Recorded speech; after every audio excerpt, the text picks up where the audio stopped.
by this blaze. Yeah, OK, we'll bring that media conference to everybody live on the ABC News channel. Rhiannon, thank you for the update. And just a reminder, you can watch Question Time on ABC TV and also on ABC iView. Here on the ABC News channel, hundreds of firefighters are battling the blaze east of Perth. This vision shows DFES personnel navigating whiteout conditions as they confront the blaze. Mayor Swan believes more than 30 houses have been destroyed so far. Let's speak with another reporter now, Andrew O'Connor, who joins us on the line. Andrew, just remind us where you are and what are conditions like now? Have they changed since we spoke to you, what, about 20 minutes ago? Yeah, look, I'm a bit further away, Ros, from the outbreak that firefighters were trying to suppress just on the northeastern edge of Ellenbrook, a suburb about 40 minutes northeast of Perth. It's sort of become a bit clearer to me exactly what I was looking at now. It seems that the fire earlier today crossed the Great Northern Highway and then entered a thing called Ellenbrook Nature Reserve.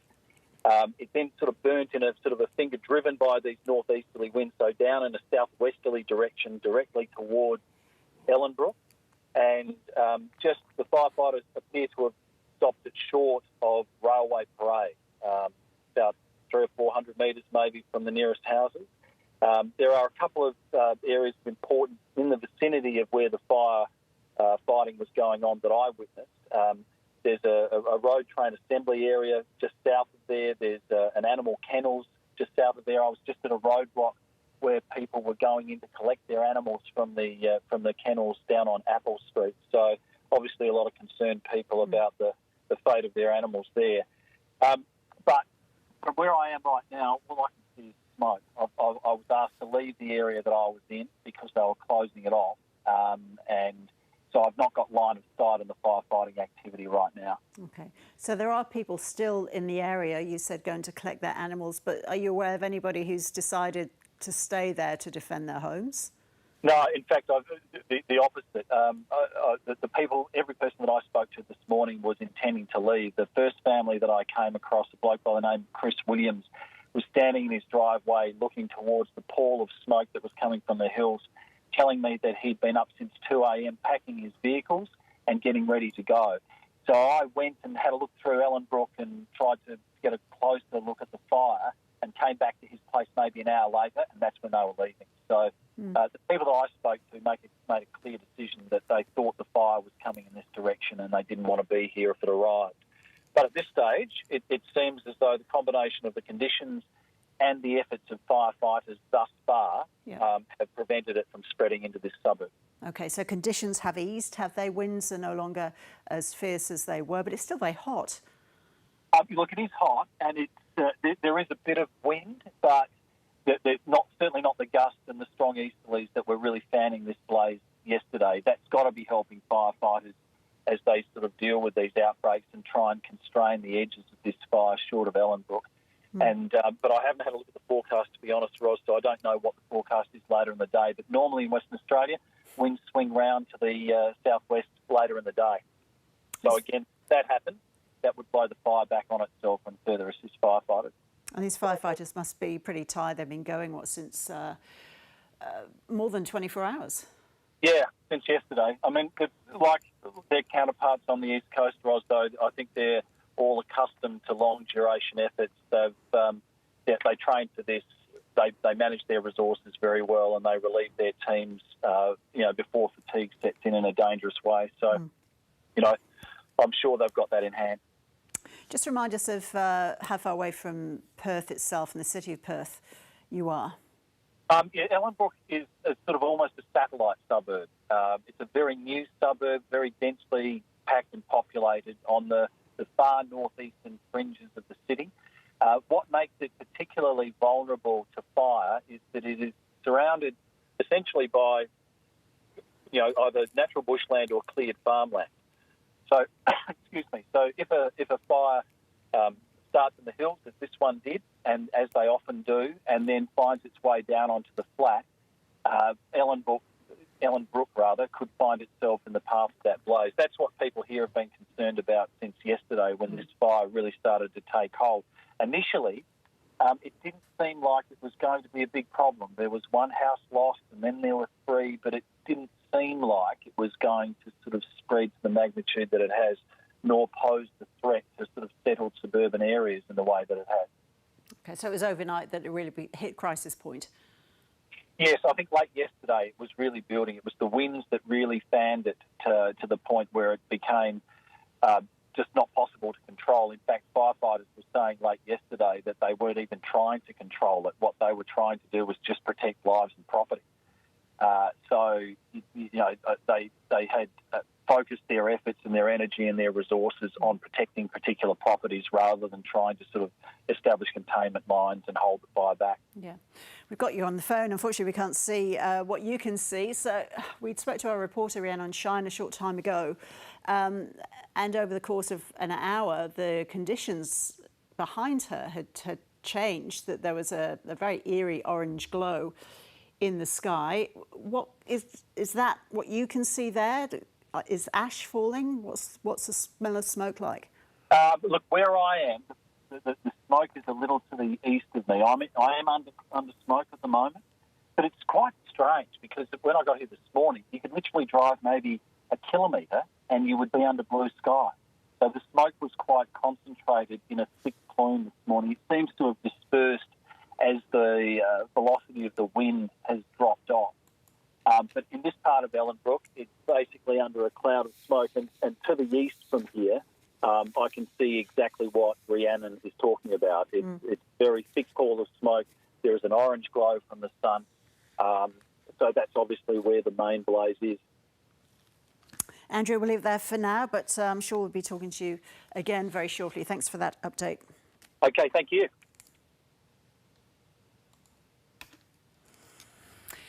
Let's go to the fire zone now and speak to another evacuee in Western Australia. Georgina Barris left her new house in Ellenbrook with her husband for Perth, and she joins us now. Georgina, thank you for being with us. Tell us your story then. At what point did you decide to leave? Hi. Well, I got woken up at about 6:30 by my husband, pretty much saying, we've got to go. There's a fire coming. So, yeah, because we had just moved in, it was a matter of going through our boxes again and just finding our valuables and putting our pets in the car and leaving as soon as we could. So you'd literally just moved in. You hadn't even unpacked the boxes. Yeah, we started unpacking last night. So, yeah, still everything was packed up. Were you aware that fire had been a problem previously in Ellenbrook and that if conditions became very difficult that you might have to leave? I think there was a small fire about a week ago that dissipated. And then, yeah, that's all I know of. The day we moved in, however, the sky was glowing bright red as if someone had put cellophane over a lens. So, yeah, that was a bit concerning. And then, like I said, getting woken up not long after, being told that we had to leave. So how worried are you about your house now? Have you heard anything? I'm actually a little bit worried now because we keep looking at updates and it's indicated that it's only about 2 k's away from Ellenbrook and it's literally on the map pointing towards Ellenbrook. Yeah. So how are you feeling about it all?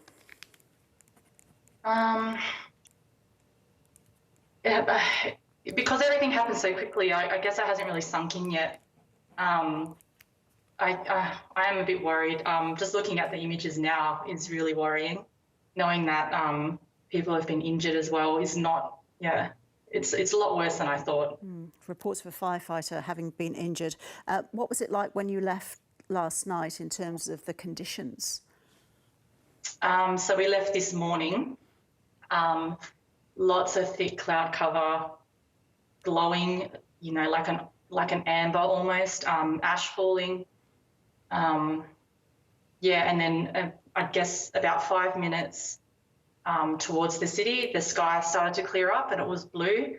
But then after arriving near the city, I think the wind picked up and now if you're in the Perth city, it's all covered with smoke and there's ash starting to fall.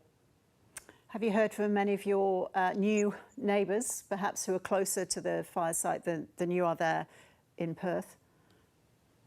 Yeah, I've got a few friends out there. They left before us. Our neighbours left before us, so this was really early in the morning. Sorry, and they're saying what to you, Georgina? Sorry, what was that? What are those people saying to you about what it's like there now? Well, I just messaged to see if they were okay, and they said that they were evacuated. I think that they must be busy, that's all I heard. Okay. And you're aware that evacuation plans were needed to be in place when you moved to Ellenbrook? I didn't hear about anything until I woke up this morning. Okay. I wasn't. And what can you tell us about the conditions in terms of the fire and, the smoke and the temperatures just prior to your departure this morning? It was actually quite still when we left. Yeah, hot. It's been hot all week, really. There was no real wind, but like I said, when we got into Perth City, that's when the wind changed and brought the smoke over. And you plan to get back to your house as soon as you can? Yeah, we're just waiting for that call, I guess. Yeah, pretty eager to get back, but yeah, I understand that we had to leave when we did. Yeah. Okay, Georgina Barris, thank you so much for speaking to us today. Thank you. And just a quick word, the official update from the DFES is due to be happening in about 40 minutes' time. We'll bring that to you live just as soon as it begins on the ABC News channel. Well, the fire zone covers an area with a number of horse farms and studs, and many of the horses have been evacuated over the last 24 hours. Ron Fleming is chairman of Equestrian Western Australia, and he joins us now from Herne Hill on the edge of the fire zone. Thank you so much for being with us. What is the situation there in terms of the animals? Hi, Ros. Yes, it's been a very, very hectic 24 hours. Since the fire started, a lot of horses from up in the hills came down, initially evacuated to the State Equestrian Centre. That then became a watch and act area, so the horses were then all moved to the yearling sales complex of Magic Millions, which is where most of them are at now, and there's approximately 300 horses there. Gosh, what are the logistics like of moving that number of horses? Quite amazing.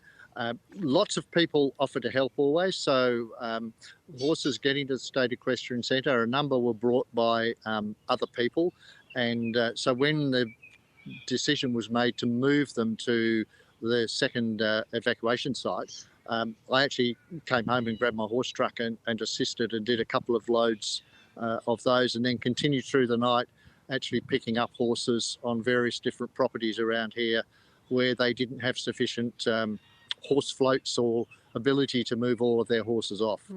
This must be very scary for them. How do you care for them after an event like this? The horses are very resilient. Most of them are sort of well handled and educated, so they sort of do what we like them to do. The facilities at the Magic Millions are superb. They've got very safe, good boxes, so the horses are fine. And I went back there this morning about 6 a.m. and they were all looking quite chilled and quite relaxed. Little harder for the people that are dealing with them. It's very stressful, and having to move them and get feed and that sort of thing is always very difficult. But lots of volunteers actually turned up with bales of hay and bags of feed and things like that. So the horse community's been magnificent over the last 24 hours.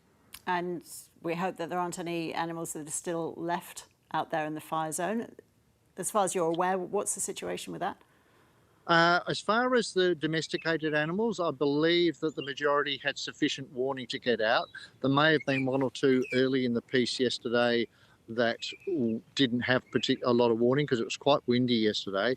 But it appears that the majority of people had sufficient knowledge and time to actually get them loaded and moved out before that happened. Obviously, on the farming land, some of the sheep and the cattle and some of those are much harder to move, so there may be some loss of those, but I'm not aware at this stage. So there's farming land there, even though it's described as a suburb of Perth. And is there a big horse-owning population out there? There's a very large terrain for it, yeah. Yeah, very large horse population. So very typical of any major city nowadays. The fringe is made up of sort of 3 to 20 acre farmlets or hobby farms where the majority will have 1, 2 or more horses. So, yeah, very nice lifestyle. Where we are here, we're 35 minutes from the CBD, but we've just got horses and paddocks around us. We don't have a neighbour to look over the fence and see what they're doing. So when this emergency is over, can the horses go straight back, or if the grass in the paddocks is blackened, what happens? Do you have to delay their return? Yeah, look, there's a couple of things. One is if fires have gone through paddocks, often the fences are damaged, so they have to be repaired.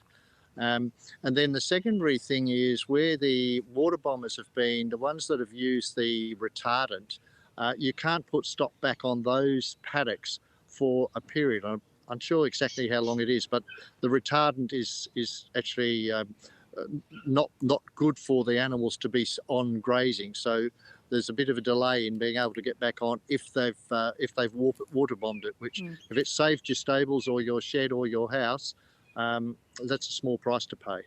Have you heard about any damage to any properties that do have stables so far in this emergency? Yes, I did. And in fact, this morning when I went down to Magic Millions just to check how everyone was and the horses, I unfortunately had the opportunity to talk to a couple of people whose houses had been razed to the ground, and they've sort of lost everything. And that is a very traumatic time and very difficult. And not only do they have to now find somewhere for themselves to go, but they have horses and other animals that they need to find a home for as well. Yeah. So it's a very difficult time. The City of Swan have been magnificent in how they've jumped to provide some assistance and things, and I'm sure in around that whole sort of welfare area they'll also be able to assist. Yeah. And Ron, where exactly are you? What's it like there? I'm in the red zone as it appears on all the maps, but on the southern side, so we're sort of only a kilometre from the edge of that. The fire was overnight, it was directly to our east, and if I just sort of turn myself around a wee bit here, that you're looking directly east now, and you can see there's not too much smoke there. Yeah. And during the night it moved north, so as I rotate around you can see the smoke just gets thicker and thicker. The concern we have is that the fire's been going on a sort of southeasterly wind, so it's been moving in a northwesterly direction. The forecast is for that breeze to turn and get more northeasterly later today, so that will bring the fire back over the hills, back more towards us. But I believe that we are reasonably safe with what we've got in place, that the horses we have here will not need to be evacuated. But we do have a plan. We have sufficient transport to do one move if required, and that'll get 13 horses off the place in a matter of minutes. OK, well, we wish you all the best with that plan, and hopefully you won't need to enact it. Ron Fleming, great to talk to you. Thank you very much indeed. Thanks very much. Let's hear again now from Kevin Bailey, who's the Mayor of the City of Swan, which covers the main fire ground. I spoke to him a little earlier about the extent of the damage. Yeah, good afternoon. The fire is still a very much aggressive and active fire ground. As you said, there's about 7,000 hectares been destroyed, and it appears to be some significant property loss. We were just waiting for confirmation of the numbers, but we're looking at somewhere in the vicinity of 30 plus homes possibly lost. The fire was very aggressive during the night. It was very windy in Perth yesterday afternoon and through last night. The fire has now come down out of the hills towards the flat part of the plain, so there's an awful lot of smoke through the northern suburbs of Perth, and a number of our suburbs are very much affected by that smoke, but it's been a very big fire. And Kevin, we are looking at live pictures now, and evidence of that smoke clear to see. Have there been any casualties as far as you know? No, we've been very fortunate. We have had one firefighter taken to hospital with some smoke inhalation issues, and I understand they're now recovered quite well. So the hills of Perth are very resilient, and fire plans have been in place for a long time. So it's very pleasing to see people react early, go early, and look after themselves. All right. So how many people are now in local evacuation centres? I visited the evacuation centre last night about 10:30, and there were 50-odd people there at that time. There were still more on the way in, and we expected significant numbers, but a lot of people had relocated to other people's homes, especially with the COVID restrictions they're on. They'd taken that option rather than to go into a large crowd. They'd sought other accommodation. So significant numbers of people have been relocated. We heard from a lady earlier in the programme, Kevin, who said that her husband and her son had decided to stay and try and protect their home at Gidgee Gannup. Is that happening a lot, and what are the fears for those people who've made that decision? Look, that is always a concern. I spoke to a number of people up there today. I was on the fire ground till about 8 o'clock this morning, and there were a number of people there that had stayed to defend quite successfully. But I think there's been some people that have lost their homes despite their efforts, and they've had to go at the last minute. It's Kevin Bailey giving us the latest on the situation in the fire that's burning in the Perth Hills in WA. Kevin Bailey, the Mayor of the City of Swan. The erratic weather is hampering the firefighting effort. Jonathan Howe from the Bureau of Meteorology says strong winds are fanning the flames. Very challenging conditions for that fire north of Perth today. We did see very gusty north-northeasterly winds this morning, gusting to 50 to even 60 kilometres an hour. That has really fanned the flames across there. We have seen a little bit of an abatement in the winds right now, but it is really going to be quite dangerous over the next few days as well, particularly with the possible sea breeze coming in this afternoon. That could shift it to a westerly direction later today. But then over the next few days, we are going to see these really persistent easterly winds coming in, and that's really not going to provide any relief at all for this fire. What about temperatures? Yes, it has been really hot across Perth over the last few days, but it is also important to look at the conditions leading up to this event as well. So November was the wettest November on record for Perth and parts of the southwest of WA.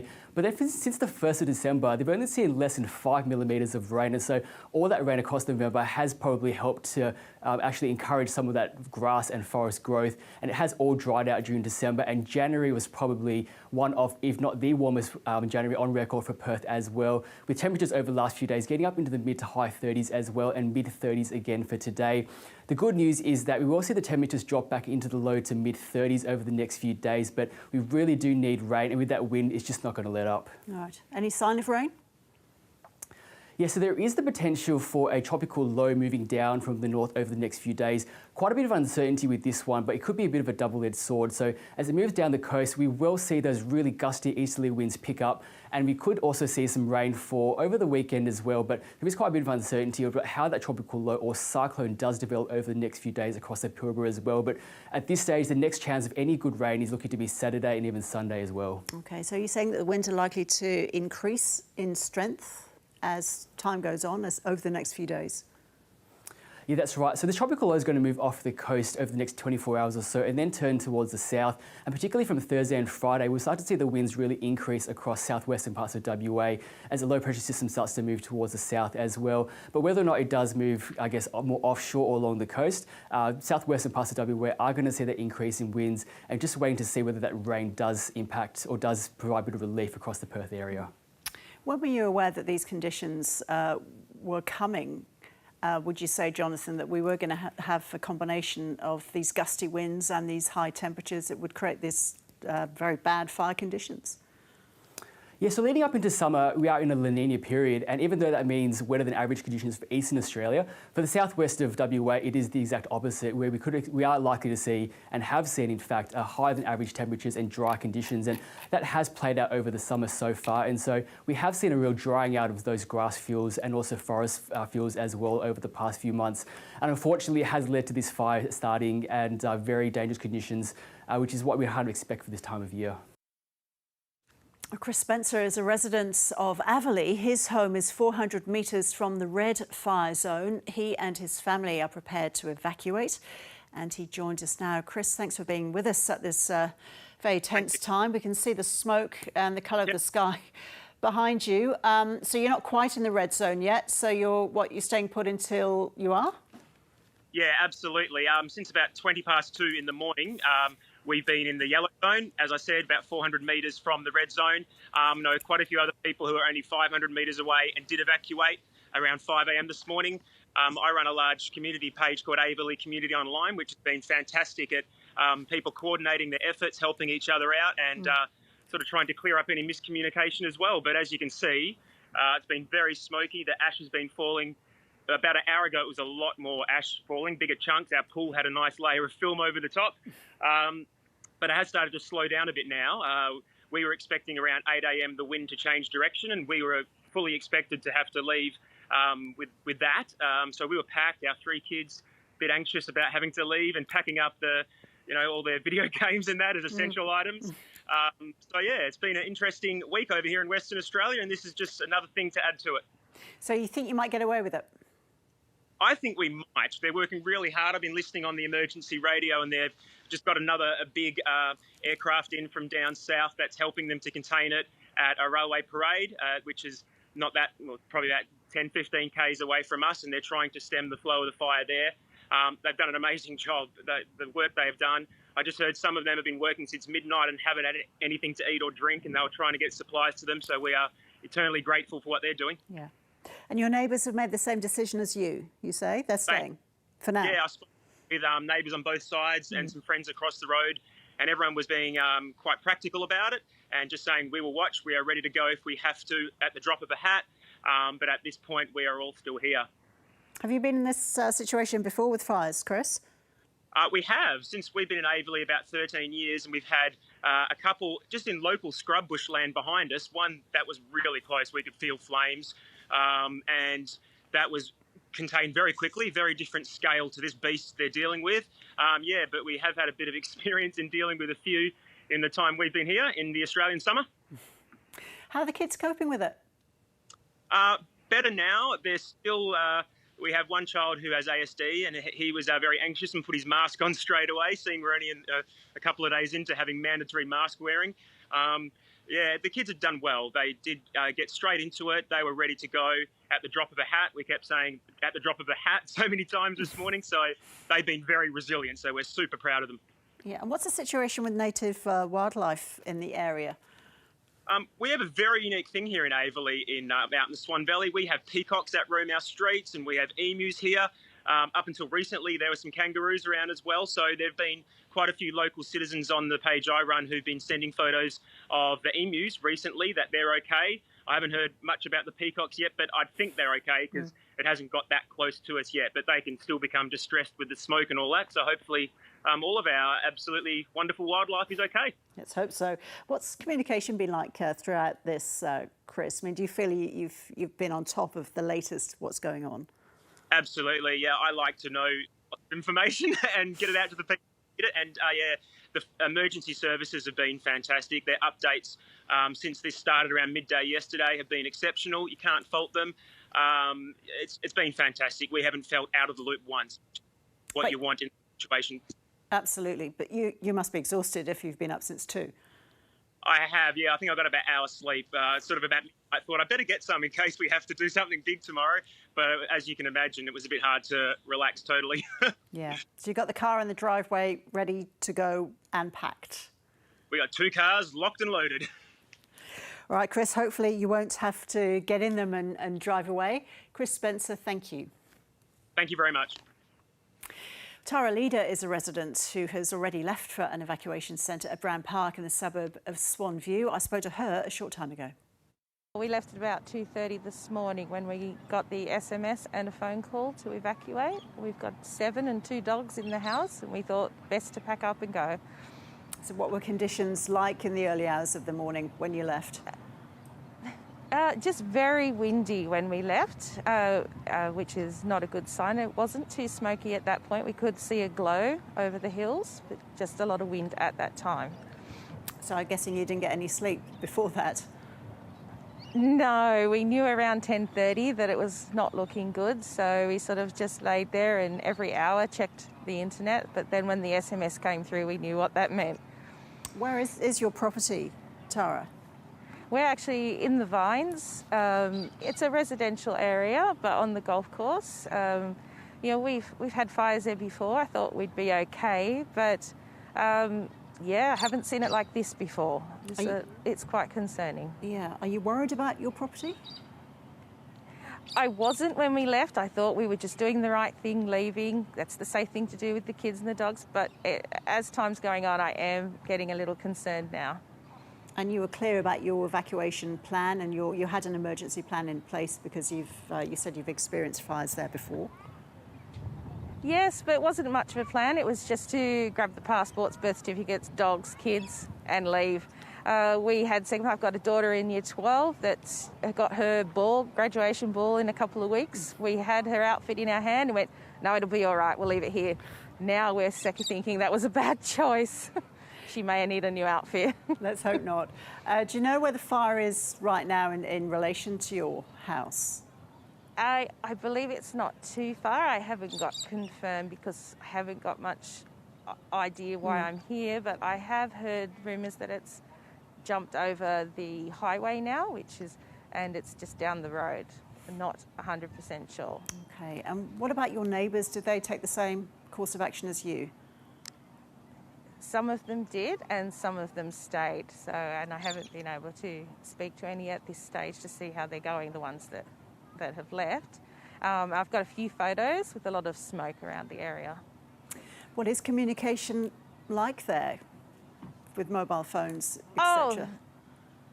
Well, we've got service. The problem is we don't have any battery left. We're running low on our batteries now, so we're trying not to look too much. But just looking out in the sky, it's actually coming across quite eerie now.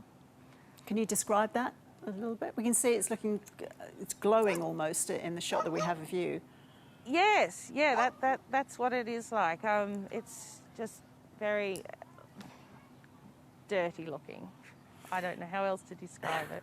And I thought we're quite a long way from it here. So. And how hot is it there, and what's the wind like? Right now, as I speak to you, the wind's gone. I don't know if that's the same up where the fires are, but where we are here now, there is no wind. It's quite still, actually. Heat-wise, it's been hot since Christmas, so it feels a little cooler today, but I don't know if it is. We're all a little sleep-deprived now. I couldn't tell if it's hot, cold. And how are you coping? How are the kids coping, and the two dogs? The dogs are good. We had a little experience a little while ago. We relaxed a little bit too much. The Rottweiler ran off the lead, then found a pet rabbit, which also got off its lead. There was a little chase, but everyone managed to catch the rabbit and the dog, and all ended well, luckily. Yeah, and are you getting information? Where are you getting your information from there, Tara? What are the people at the evacuation centre itself like? Well, we haven't actually been inside the evacuation centre. Of course, we have pets. We've sat out on the oval, but we're just getting it off the official websites every hour. Okay, and this is making you forget about the COVID situation, I guess? Yes, well, that's probably the only thing. We've stopped worrying about COVID for a couple of hours. Tara, Leida, thank you so much for speaking to us, and we wish you all the best there. Thank you. Thank you.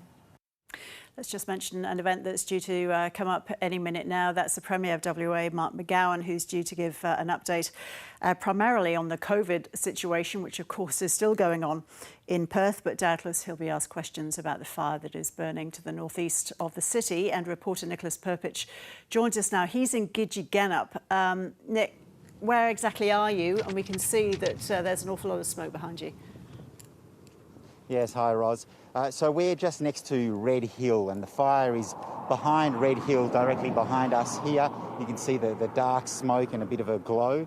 And earlier we went down a road in West Gidgegannup, O'Brien Road, near the volunteer fire station. There were fire trucks heading that way. We drove some way down the road until there was a group of fire trucks, and we stopped just before there, spoke to some of the firefighters there who told us that up ahead the fire had just jumped across the road and power lines were down. So the road had just been closed and the fire was approaching quite quickly. They asked us to leave. They said it was getting too dangerous. So we left at the same time as they did, and they headed back towards safety. It just really goes to show how quickly this fire is moving, how unpredictable it is, and even the firefighters are having to act rapidly to stay safe. Yeah, so we are seeing pictures of that roadblock that you've just been telling us about. We can hear and see the traffic behind you. They seem to be going in one direction. Can you just give us a sense of where that road goes to and from? Well, sure. The road we're on is 2J Road. So that road actually heads back down the hill from the Perth hills towards the Perth plain. And it's true, most cars are heading away from this direction. I mean, the smoke, as you can see, is blanketing the whole of the plain and the Perth city. People are reporting ash, fine ash falling down, even in some of the beach suburbs. So really this fire is immense, and as you would have heard, it's doubled in size overnight. And in fact, at least, or we believe, according to the City of Swan and the Mayor of City of Swan, that 30 or more properties may have been damaged or destroyed by this blaze. We're hoping to get an official update on those numbers in just over 15 minutes' time. Nick, did you come from Perth CBD to get to where you are now, and what was that journey like in terms of how conditions changed en route? We did come from the Perth CBD, and when we left this morning, we could see the smoke into the distance. The skies were clear where we were. But now that we've been up in the hills, we've been driving down different roads, trying to get safely closer to the fire to take some footage. And noticeably, there's been a lot more smoke in the last hour or 2 hours. You can see the smoke everywhere now. It's sort of surrounding the whole area, and people that we've seen have been preparing their caravans. There are also a lot of large semi-rural properties here, and we've seen a lot of horses and other livestock. And the firefighters were talking to some property owners in the area we were before, where there was the roadblock, as the fire approached, discussing what was happening. And there were at least 20 horses on that property, so the owner was making plans to evacuate them if needed, and that's been repeated across this area. Yeah. Did you get a sense from those firefighters that most people had evacuated, or that a lot of people had decided to stay? It does seem unclear. We've still seen a lot of people in some of the areas that we went to. That was some time ago, so it's possible that they've now evacuated. The firefighters are certainly saying that if it is safe, and you haven't been told that it's too late to go, to leave. But it's unclear exactly how many people remain in those areas where it's now too late to leave. Temperatures were expected to get up to 38 degrees, I believe, today. It was hot there yesterday. What's it like there? And what's the wind like?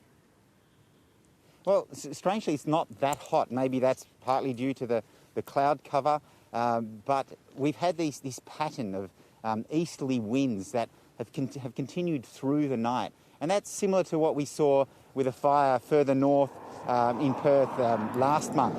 And that means that we're not getting the southwesterly sea breeze, which cools everything down. And through the night, firefighters have been having to battle with these hot, dry easterly winds, which really makes their job so much more difficult. As well as that, it is hilly terrain and quite steep in some parts. And the firefighters have said that that's meant that it's been difficult for them to get into some areas. And on top of that, large trees have been falling. So it's just an extra level of danger that they've been having to deal with. Firefighters from here in Perth, firefighters also brought in from other regional surrounding areas, and even the Goldfields areas have seen some firefighters come in. But there's not too much wind right here where we are, but there were reported to be gusts of possibly up to 65 kilometres an hour at some parts of the day. And the firefighters were concerned earlier because the wind did change to the east-northeast, which put the entire southern flank of this fire, which is an enormous and a very long flank, under pressure, with a lot of semi-rural and suburban areas in the northeast here of Perth. Nick, thank you for that update. So let's just recap on what we know so far. Emergency warnings are in place for parts of the Mundaring, Chittering and Northern Shires, as well as the city of Swan. Authorities say there is a threat to lives and homes. The Mayor of Swan, Kevin Bailey, says at least 30 homes have been either damaged or destroyed. The fire has doubled in size in the past 24 hours and has burnt through nearly 7,000 hectares of land. More than 250 firefighters are battling the blaze, with the fire perimeter now around 60 kilometres. Let's return to the fire zone again now. Craig Hylands left his house in the suburb of Aveley and he's evacuated to the WA coast. He joins us now from Burns Beach. Craig, thank you for joining us. At what point did you decide to leave? Well, we had a wind change. It was initially quite still. It was very, very dark. And then we started just to get a lot of ash fall, but it wasn't windy. And then the wind significantly picked up and we started to get significant ash fall. My wife had left about an hour and a half with all our valuable documents to our family's residence down in down at Burns Beach. I stayed for about another hour and a half, just wet everything down, packed up the last of the stuff, and when the wind picked up and we had significant ash fall, that's when I decided to heed DFES's warning and vacate my property. So when was that? During the course of early this morning? That was early this morning, yeah. I arrived here approximately about 10:30 this morning, once that wind picked up and our property was starting to be impacted by significant ash. That was my time to leave. Okay. Have you been in touch with people who've stayed there? Because we spoke to a resident also of Aveley about 10 minutes ago. He's still there. He's prepared to leave, but he's still there and says so far he should be able to remain at his property. Have you been in touch with anybody locally? I have a good friend who lives in the Vines, which is about 8-odd kilometres just off to the northeast of me. He evacuated early. They were getting significant impact from this moving fire, and they're on sort of larger, more semi-rural blocks. So he left fairly early with his children. But I haven't actually spoken to anybody else personally. I've got a work colleague who has a brother in the area, and essentially the report was pretty much what I'm reporting to you and what the previous person has already advised you. Yeah. So when this fire started at about noon local time yesterday, did you get a sense that it might be a bad one? Well, certainly when I was coming home from work, there was a significant smoke plume off out to the east around the Gidgee Gannup area. Obviously, we started making phone calls from where I worked to my wife in Aveley, just to see what sort of impact that we were having at that time. But apart from just seeing the smoke, at that time, we weren't really that impacted by it, but we knew there was a significant event out to the east of us. Have you been through fires like this before, Craig? No, not really. No, not really. I mean, we've obviously, we've seen what happens in the eastern states, and we've obviously seen what happens even locally with us. But to have it personally impact me to the point where I needed to evacuate, no, never. And you've lived there a long time in Aveley? Yeah, we've lived there for about 8 years. We've never experienced anything like this, and it's not something that you would expect to be going through in the suburbs. So it just sort of makes you realise how fast a situation can change with a significant bushfire like we're experiencing at the moment. How stressful has it been? Yeah, fair. I've got to admit, fairly stressful. Obviously, my wife and child had left earlier. I was there on my own for a while, just watching it unfold. But we have a plan. We followed the DFES advice very closely, and we executed that plan well. And I believe that I certainly and my family left early, so we weren't put under any additional pressure. So that certainly helped reduce the anxiety. But obviously our house is there unprotected, so there is a level of anxiety. And I'm looking at the footage now, so yeah, there's a lot to be concerned about. But there's a lot of good men and women out in the fireground. So I'm sure they'll do the best they can. And as far as your evacuation plan goes, you said you executed it well. Does that involves packing up valuables, valuable paperwork and other items? How long did that actually take? And you were clear about where you were going? We were clear about where we're going. We'd made contact with my brother-in-law very early. All of our stuff that we need is well organised and in the appropriate boxes. All my wife's keepsakes and stuff like that from the children from when they were young is in a chest, which we picked up and placed into the back of her car. My wife's very organised, so all that paperwork that we needed was collected quickly, smoothly. And obviously she left the property with my daughter and the dog. And I was just left behind. I just picked up a few bits and pieces I needed for me personally. And then that's when I decided to evacuate, particularly on that wind change when we were being impacted by ash. So it went smooth. We were quite well organised. So it's definitely a good idea to have a plan. We've followed the DFS advice closely. Yes. And you soaked the house before you left, you said? Yes, I soaked down my air conditioning unit. I gave my neighbour's air conditioning unit a good hosing down. We've had the retic going since about 5:30 this morning, and just before I left, I reset it just for it to run another cycle. So that's the best I can do, and obviously to make myself safe. I've just come and joined my family down at Burns Beach. Okay, and you say you doused your neighbour's house as well. Had they left already? You were doing the neighbourly thing. Yeah, look, we spoke. They're lovely people, and we spoke, and obviously they're aware of the impact from all the ash. So it was discussed. I advised them that I was leaving. So they've left, or I'm not aware of that, but we did speak just before I left, and I did send them a text just to advise them that I'd left the area. Okay, so you'll be returning as soon as you can, I guess, Craig? Yes, obviously we'll follow the ABC closely and all advice from the DFS.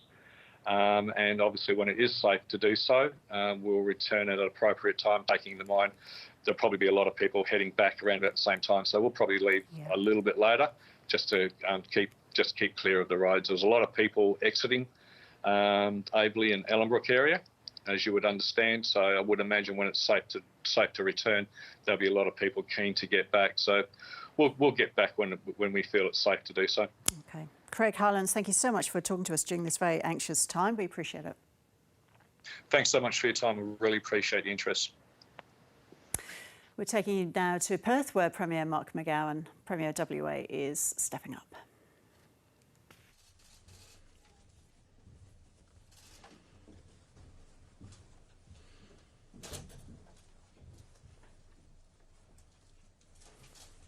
Good morning, everyone. I'll provide an update on COVID-19 in just a moment. But first, I want to update you on another emergency situation with bushfires threatening lives and homes northeast of Perth. I understand DFARS will do a media conference and provide a comprehensive update on the Woolloomooloo fire situation later today. I urge people to listen to the advice and follow the instructions. People in the area are in danger. There is a threat to lives and homes. This is an extremely dangerous fire. Please visit emergency.wa.gov.au or call 13 DFARS, that is 133337. Follow DFARS on Facebook and Twitter and continue to listen to local news bulletins. DFARS, DFES, provided emergency alert notices to residents in the Brigadoon and Gidgegannup areas, warning them of the potential fire front. Planning has been going overnight to address the potential impact. A number of homes have been lost, and the morning winds are predicted to turn from easterly to northwesterly. Weather conditions are extremely volatile. For the people affected by the fire, an evacuation centre has been established at Brown Park in Swan View. DFARS advise they have lost 80% of all properties in the rural area of Tilden Park in Gidgegannup. DFARS will be conducting inquiries at the Tilden Park fire scene this morning in an attempt to establish whether there has been any loss of life. Western Power advises that around 2,750 homes and businesses are without power due to the bushfires burning in Wooroloo, Bayalup and Gidgegannup in the Shire of Mundaring and City of Swan. Western Power is working closely with DFES and will safely access the fire ground when possible to assess the damage before we begin repair and restoration. At this stage, there has been significant damage to the network.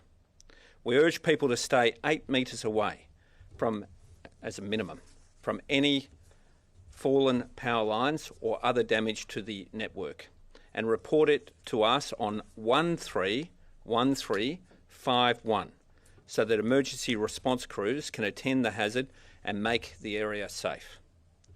We are currently securing another large aerial tanker from New South Wales to assist. It should be here in Western Australia later today. I have also briefed the Prime Minister on this situation and also on the COVID situation this morning. This is an extremely concerning and serious situation. The thoughts of all West Australians are with the people impacted.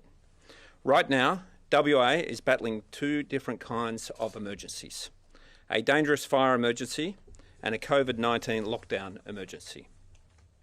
Can I also give my heartfelt thanks to our firefighters and emergency workers who have done and continue to perform a crucial and critical role. You are true heroes. It is going to be an extremely challenging day for everyone involved.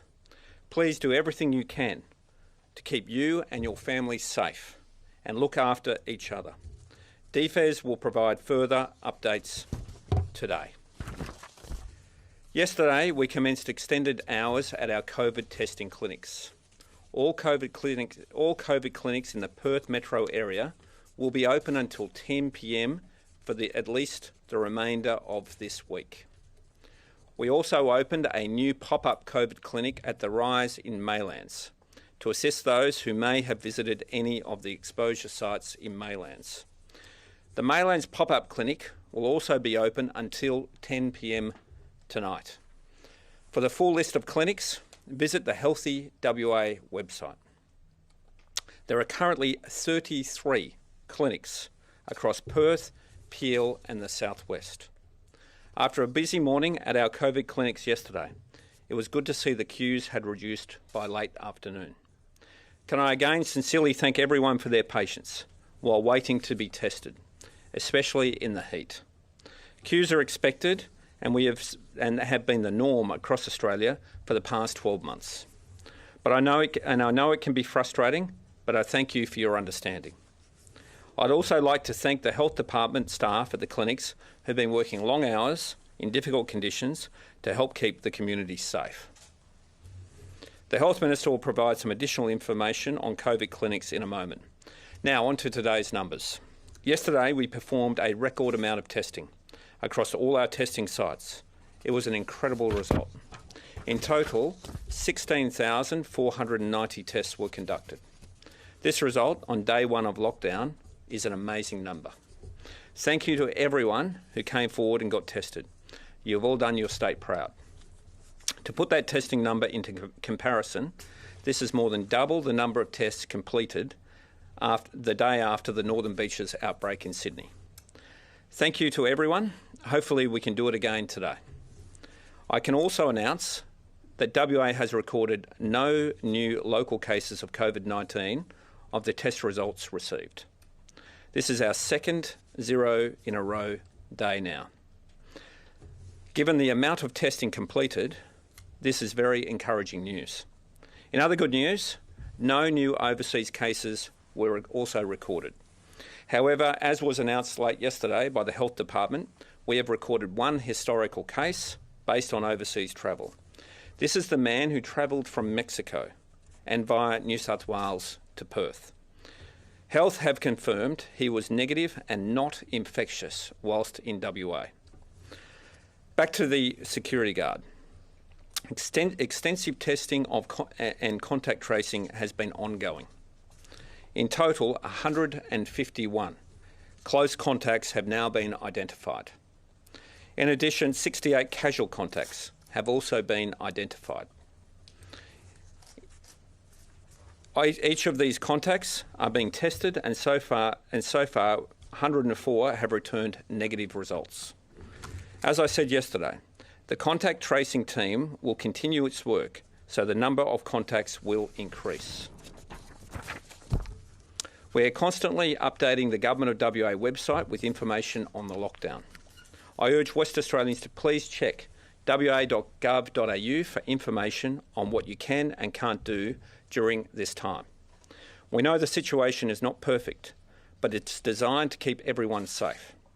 The system is under constant review, and we stand prepared to make any changes when necessary based on the public health advice. For example, last night we adjusted the rules around exercise with family members. We understand this caused some confusion for families.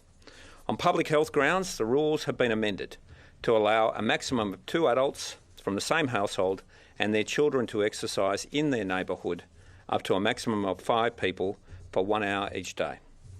This is a common sense approach and I hope will assist families. But can I again stress, my strong advice to everyone is, unless it's absolutely necessary, please stay home. As the Police Commissioner said yesterday, don't look for a reason to leave your home. For now, until Friday 6 p.m. at least, stay home and stay safe. We can't be sure the virus is not out there in the community. So by taking every extra precaution, we give ourselves the best chance of crushing this virus and getting back to normal, sooner rather than later. I want to also provide an update on the quarantine hotel in question. Genome sequencing results have confirmed that the case of the security guard can be linked back to the UK variant present in 2 recently returned overseas travellers in that facility. One of those recent arrivals was accommodated on the same floor as the security guard was working. We are advised the guard did deliver medication to the door of this particular quarantine guest. Further investigations are underway to track down exactly how the case was transmitted. In the meantime, we have decided to take an extra cautious approach at this facility until we find out exactly what occurred. As a result, no further overseas arrivals will be going into this quarantine facility at present. Existing arrivals in quarantine at the 4 Points Hotel who were due for release in coming days will remain in quarantine until they complete an additional negative test.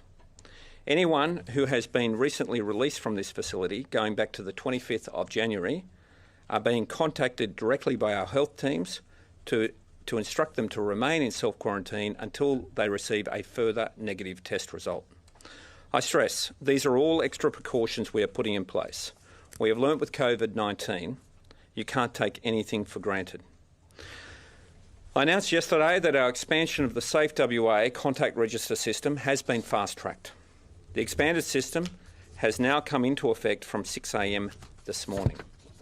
That means you now have to check in via the Safe WA app at businesses such as retail venues, certain types of commercial transport, takeaway services, certain outdoor functions and gatherings, and visitors at all WA private and public hospitals. During the lockdown period, we urge West Australians to stay home when they can. But if you do visit any of these venues, it's so vital that all West Australians download the app and check into these businesses at all times or fill out the written contact register. And do it every time, including when picking up takeaway food. More than ever, it's important that we keep this up. WA Police has advised that the G2G system is now up and running for those West Australians who are permitted to travel outside of the lockdown zone for approved reasons. The Police Commissioner will outline in more detail and how our 15 road checkpoints are operating. We have requested assistance from the Australian Defence Force. I'm advised that is currently being coordinated. However, I do want to say that currently WA Police are staffing those checkpoints with no additional support, so they are doing an important job in difficult and hot circumstances. So please be patient if you do need to go through a checkpoint, and remember, you should only leave the lockdown areas to return home or for essential reasons such as medical appointments. West Australians have responded remarkably well, and the advice from WA Police is that systems have worked well.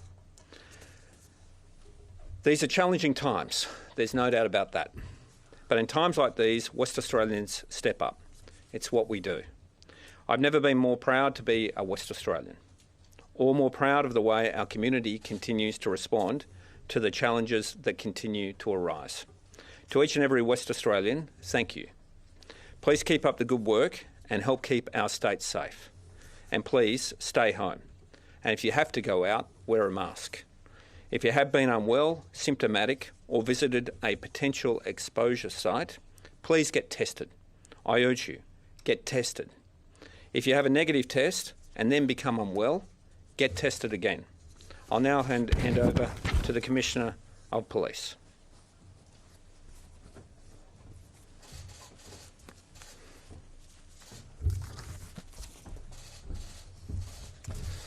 Thank you, Premier. Good morning.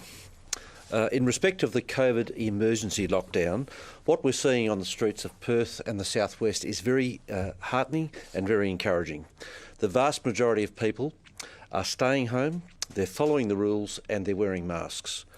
It's reflective of the way that Western Australians have responded to the COVID-19 pandemic since the beginning of last year. In terms of policing that lockdown, I've instructed police to adopt a common sense approach to enforcement during the lockdown, as we did last year. Police are even giving masks to some people they spot not wearing them, but you should not rely on police to dispense masks. You need to procure them, buy them yourself. But I would rather police hand out a mask than hand out an infringement. However, a 41-year-old man from Ellenbrook didn't pass the rule yesterday, and despite the best efforts of police, he would not take a mask and wear it. He has been arrested and charged and is before the courts and has been remanded in custody. I've watched the body-worn vision of that particular arrest, and I commend the officers involved for their patience in dealing with what we are alleging is a belligerent breach of the rules. But that's now for the courts to deal with. In respect of changes to the emergency directions, in addition to what the Premier just outlined, in terms of exercising for 1 hour per day, 2 adults and 3 children as a maximum, or any combination of that. Of course, families may, of course, choose to exercise separately.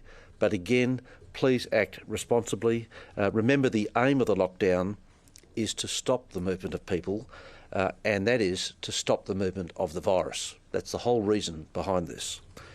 It's impossible to please everyone in this situation where we're trying to crush the COVID pandemic.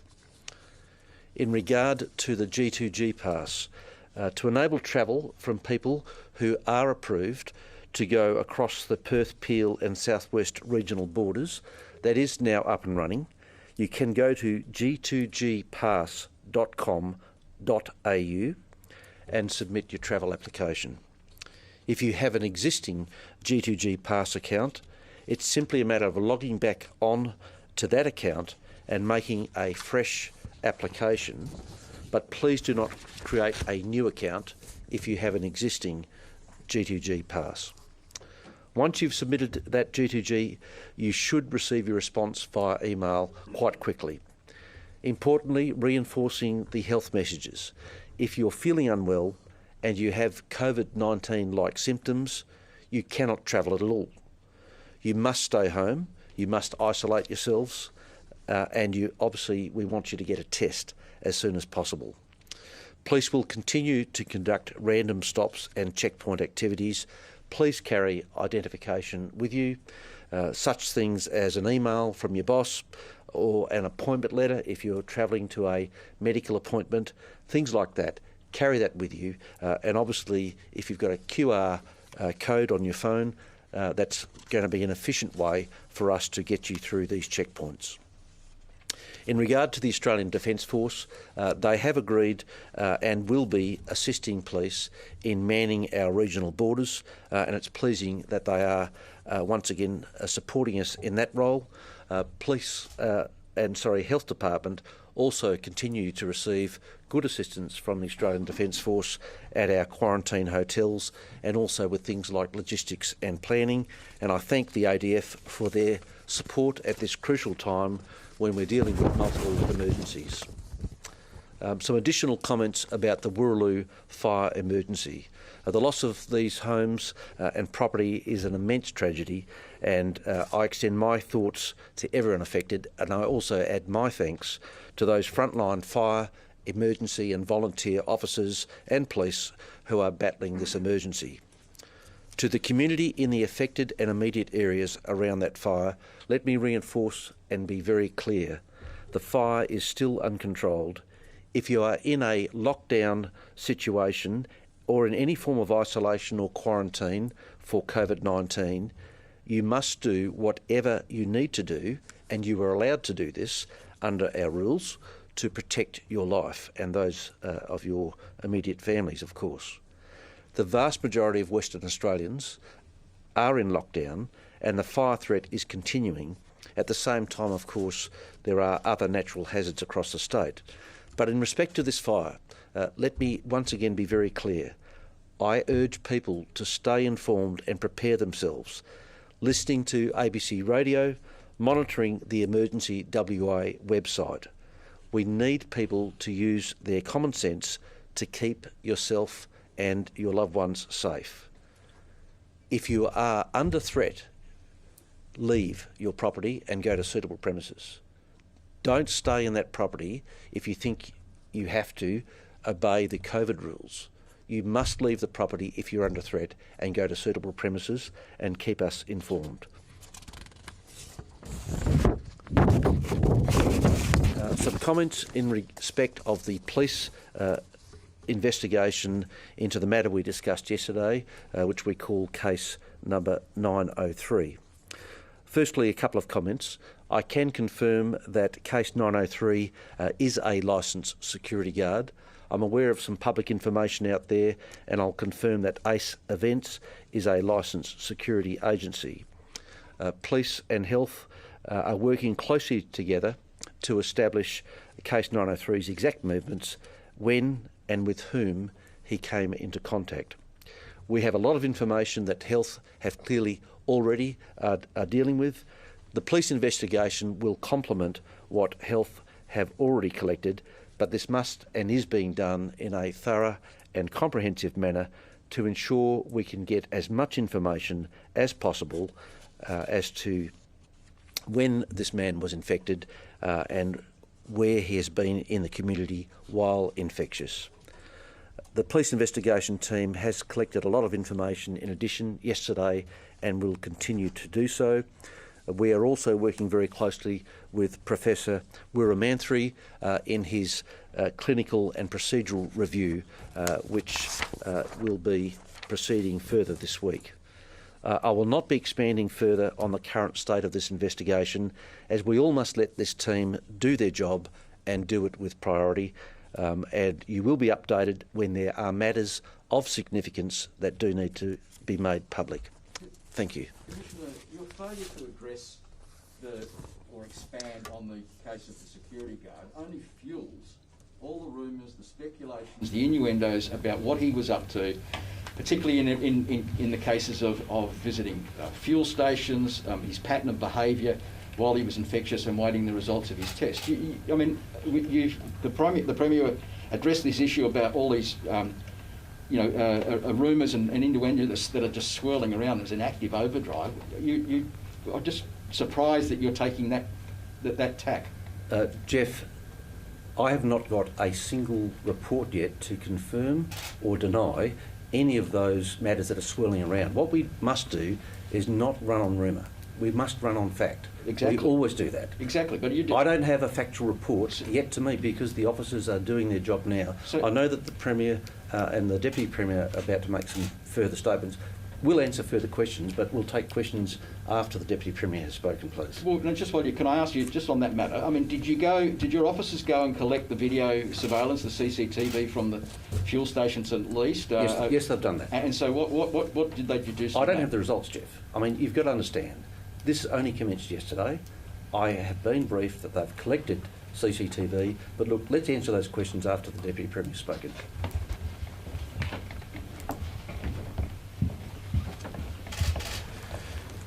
Thank you, Commissioner. Can I just first of all start by thanking our hotel quarantine and testing clinic staff doing a great job under some very difficult circumstances.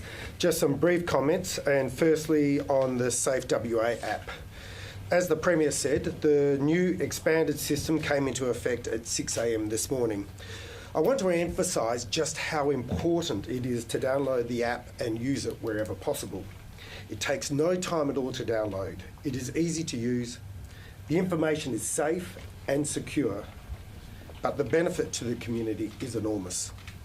We have seen first-hand evidence of just how useful it is for our contact tracing team during the past few days. That is exactly the reason why we've introduced the app and why we want it to become part of everyone's daily habits.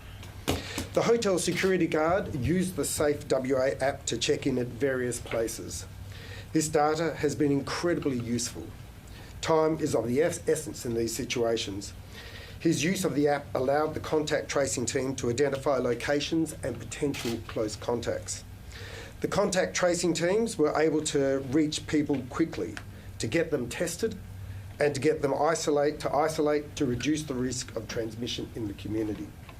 So even though we are spending more time in our homes, when you do go out for essential supplies, make sure you use the app.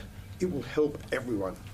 A couple of numbers around the app. As at 10:30 this morning, the number of registered individuals is now 1,438,820. We have 45,617 registered businesses, and the total number of check-ins is now over 27.5 million. Just in the last 2 days, there were more than 140,000 new individual registrations. So those numbers are fantastic, and we want people to keep it up. And just on a point of clarification with regards to information provided yesterday, the security guard told his employer that he was sick on the 30th of January, not the 28th, as I previously advised. He went to a COVID clinic on the 30th after phoning his employer. Now, just turning to testing, I want to reinforce how pleased we are and how many people went to the various testing clinics yesterday. Yesterday, we again had very high number of people tested through the state's COVID clinics and at the private pathology labs. Detecting whether there are any possible cases of COVID-19 in the community is absolutely vital. To do that, we need people to get tested. Given the current bushfire emergency underway in Perth, there's a lot of smoke in the air, which we know causes respiratory problems. If you are suffering from a respiratory complaint and are not sure what is causing it, please get tested. Assume nothing. There are so many different places where people can get tested. Many have small or no queues.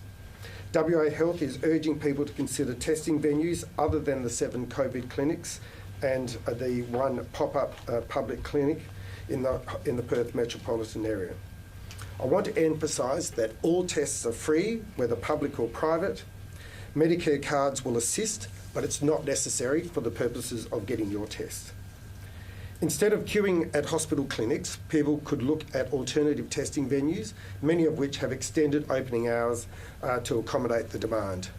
These include at least 16 drive-through locations.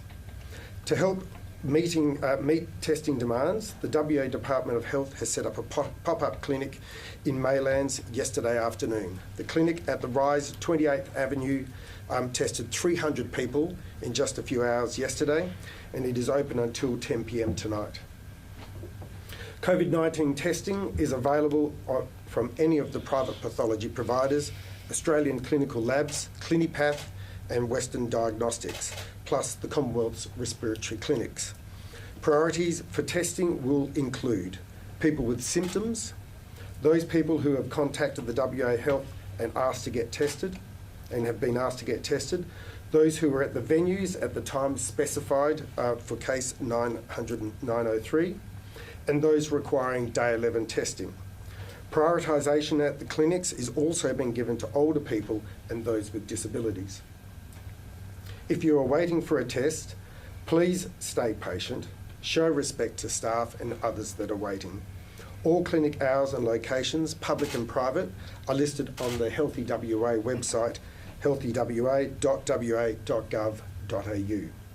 If you're experiencing symptoms, you should get tested immediately, even if you've recently had a negative test.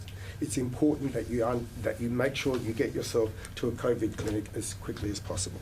Any questions? Just in relation to this notion that the WA Health Department didn't notify the National Health Committee on that morning, even though they had a positive test the night before, is that satisfactory? Look, my understanding is the AHPPC committee met at 7:30 a.m. At that point in time, we were still getting all the facts. We hadn't the chief health officer. Did they have a positive test though? No, the chief health officer hadn't even had the opportunity to brief the Premier about it at that point.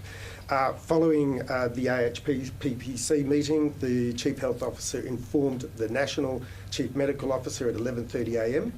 and a briefing was provided to AHPPC at 4 p.m. in the afternoon, Perth time. But was it known that there was a positive test at 7:30 in the morning when the committee met on a phone hookup?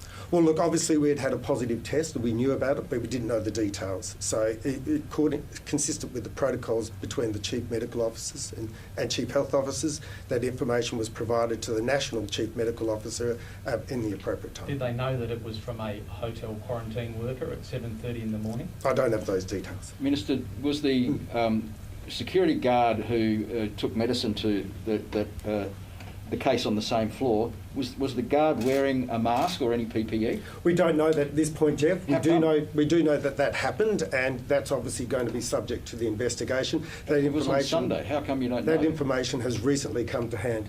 Now, the reason why that hasn't talking to you at all. Yes. Is he actually is he telling you what happened, and is he telling the truth?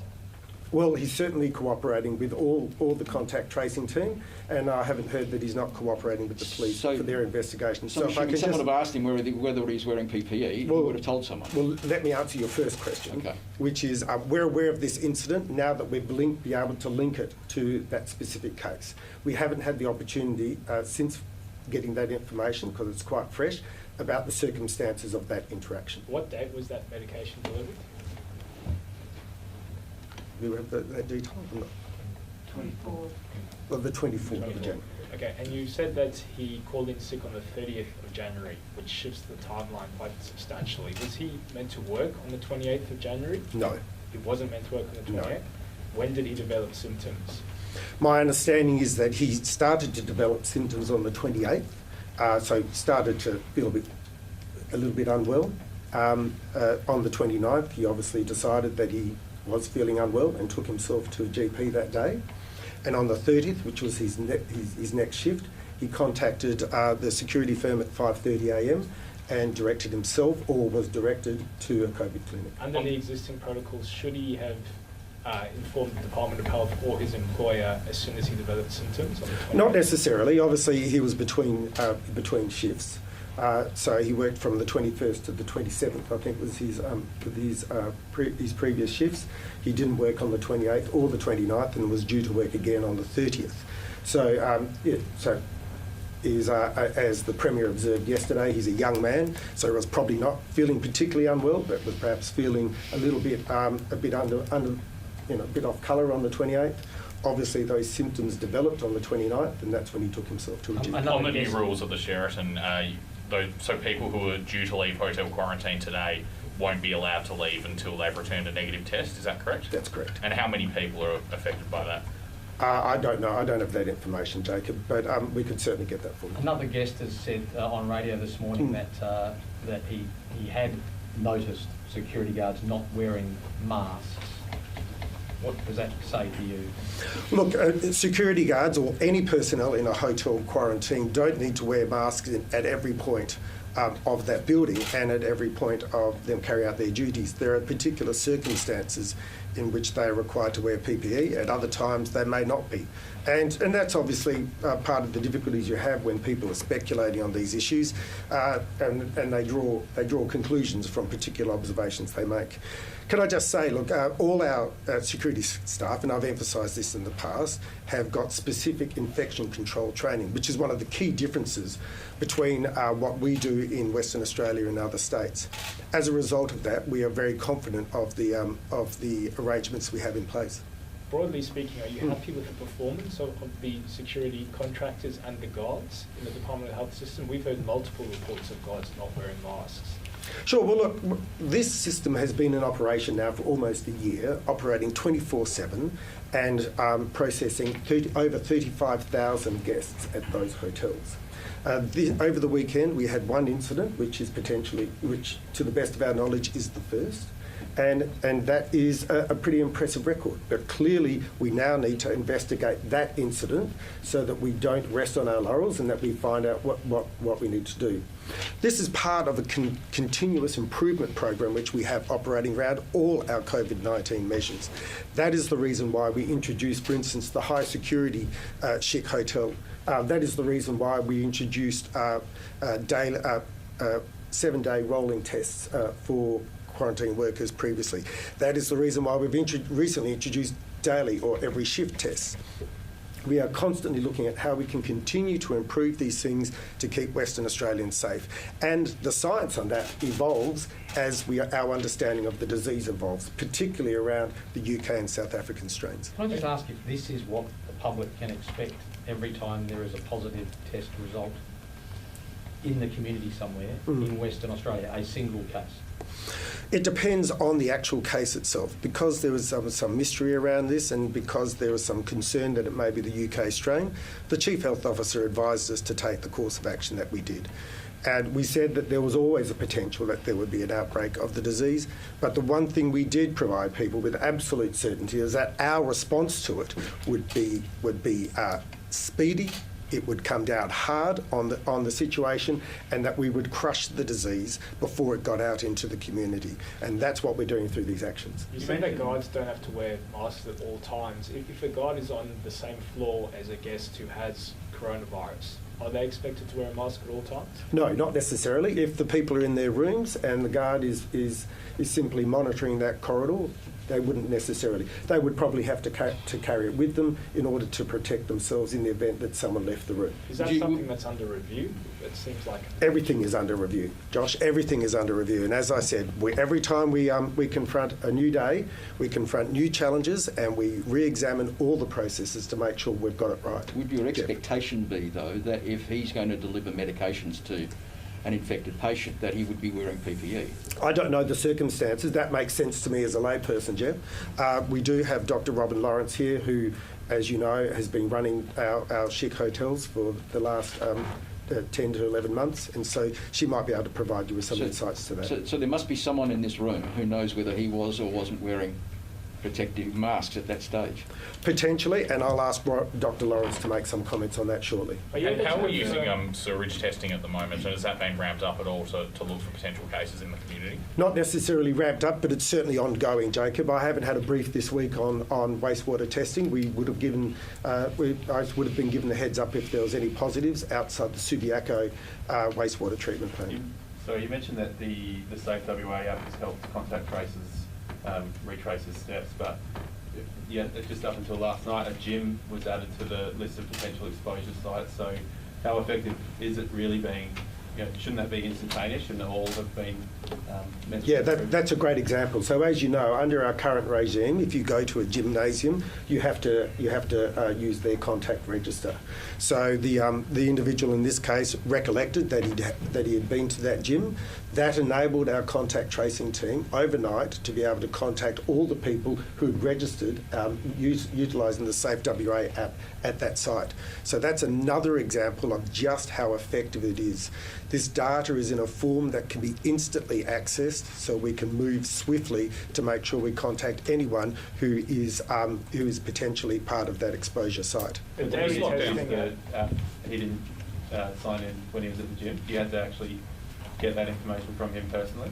Well, we have to know that he's been there, and obviously that was part of the investigation. Will this lockdown still definitely go for at least 5 days if there continue to be no cases discovered? Well, look, I share your encouragement by today's numbers. The fact that we've had 0 cases in 2 days in a row, particularly given how extensive the testing has been, is encouraging. Obviously, we are going to continue to monitor the situation.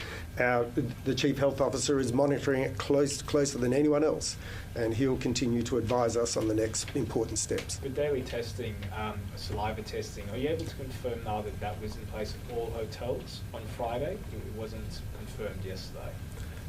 Look, certainly we had everything in place for it to take place. You can be confident that it was run out over the weekend, and you can be confident that it has been in place, for that period of time.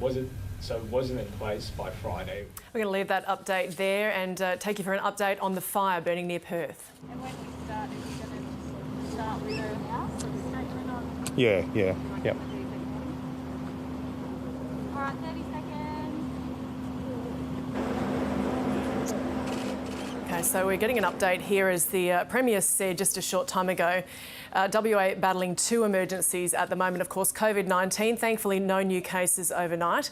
But there is this bushfire northeast of Perth that has doubled in size overnight. It's got a whopping 60-kilometre perimeter.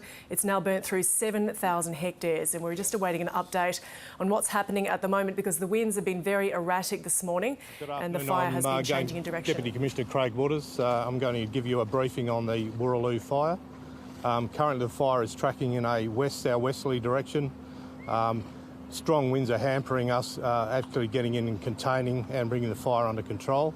The fire is currently 7,000 hectares in size with a perimeter of around 75 kilometres, which is going to pose us some issues over the coming days.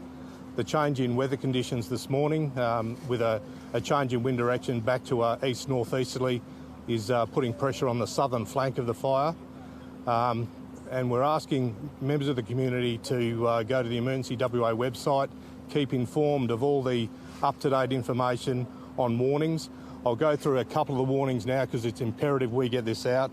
So areas of the Vines, Baileup, Allenbrook, Gidgegannup, Millenden, Wolyunga National Park, Upper Swan, Averley, the Avon Valley National Park, Red Hill, Ballas, Baskerville, Herne Hill, Bullsbrook, Wooroloo and Brigadoon. Because of the uncertainty of this fire and the wind conditions, changing wind conditions, residents in this area are under immediate danger. If you haven't already put in place your bushfire plan, you need to do that straight away. We're also encouraging members of the public to go to the Emergency WA website. If you're in the shaded area on the incident map, it is too late to leave and you need to shelter in place. All other warning areas, the best option is to leave early and to leave now. It'll save you a lot of angst and a lot of pressure later on in making decisions if the fire does eventually come through. Happy to take any questions at this point. Our rapid damage assessment team, we have 3 damage assessment teams currently out. They're just finalising the report and the Commissioner will make an announcement on property loss at around 3 p.m. this afternoon as part of his media briefing. I understand 40 originally, but it's up to 400 at the moment that are attending. There's a community meeting as we speak that's being underway there, but so around 400. Is that why the second one was set up at Monaco? Yeah, I think Brown Park reached capacity, so they set up an additional evacuation centre as well. Just in relation to, obviously, it's already difficult times with the lockdown. We've had a few questions from evacuees this morning. Are they allowed to go and quarantine, or sorry, not quarantine, to stay with family and friends outside of the zone? So anyone that's either with the current restrictions with COVID or they've been asked to self-isolate because of travel restrictions on them, they need to do whatever they need to do to look after their own safety and the safety of their loved ones. If that means going to family and friends' house, that's fine. If it means their only course of action is to go to an evacuation centre, that's fine too. They just need to make sure that they do the appropriate thing, the common sense sort of thing, self-isolating, wearing a mask, and make it known to representatives from the department that they are required to self-isolate. They will also be required to contact police as well. And do COVID restrictions impact fire crews on the ground at all? We're hearing rumours that you're only allowed 2 in a truck as opposed to 4. Yeah, so we've put in our own priorities or our own processes around COVID restrictions. We have restrictions on the number of firefighters in vehicles. You'll notice all firefighters are wearing masks and maintaining social distancing. We have increased cleaning facilities at all the ICCs and around the fire grounds. So yeah, we're all maintaining our COVID responsibilities from a department's perspective. In terms of this specific fire and emergency level, is this one of the biggest, or is it the biggest WA scene? It's obviously very intense. I think just the sheer nature of the fire, doubling in size over the evening. We don't historically see much fire activity. In the last couple of years, we've seen increased fire behaviour and with rapid escalation overnight. And so yeah, the climate change, the changing climate, and just moisture deficits throughout the soil is impacting how fire behaves currently. I think last year Yanchep was a similar experience. I think rapid escalation and areas where we generally be able to pull up fires in low fuel loaded areas, we're just seeing them skip through, and the fire behaviour is so intense we just don't get a handle on them. And what kind of toll is this taking on firefighters and their families? How are they holding up? They're obviously fatigued. They've been at it for now nearly 24 hours, and they're very fatigued. We've got resources coming from across the state. We're also putting in some measures if we require assistance from the eastern states. We've also requested another large air tanker, which I think New South Wales are going to provide as well. So that will be coming either later today or tomorrow, hopefully.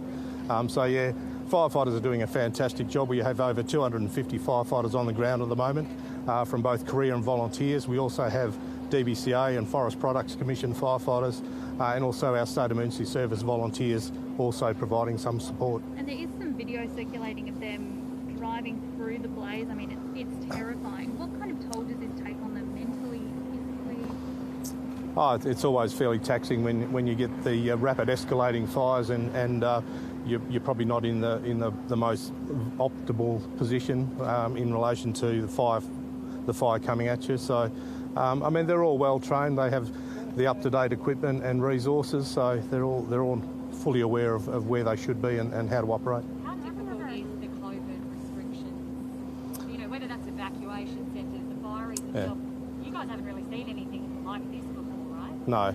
I think it just adds a level of complexity to managing the incident. We're all required to do our part, and we're all doing our part, and I think that's just what's expected from a community level, and everyone's doing their part. So yeah, really happy with how that's panned out. And can you give any more detail about when you're saying the restrictions of numbers in trucks and that kind of thing? Yeah. Does that mean 2, or do you have a number? Basically, the driver in the front of an appliance you'll see, and generally 1 or 2 in the back. So we're just trying to reduce the crowding of appliances, and how many would normally be? generally 4, yeah, and some occasions maybe 5. So does that stand an effort? No, I don't think so. I think we've just mobilised more resources. We did lose a fire appliance yesterday in the afternoon. That was an additional appliance that's generally stationed at our fire academy in Forestfield. So it was an additional appliance we brought on just to support the additional effort required yesterday. And you have an air tanker coming from the east? Yeah, we have a large air tanker. We've requested it. Hopefully it's in the process of being approved, and we'll probably get the New South Wales Rural Fire Service 737 coming across hopefully later on today or tomorrow. Can you confirm if anyone has been injured?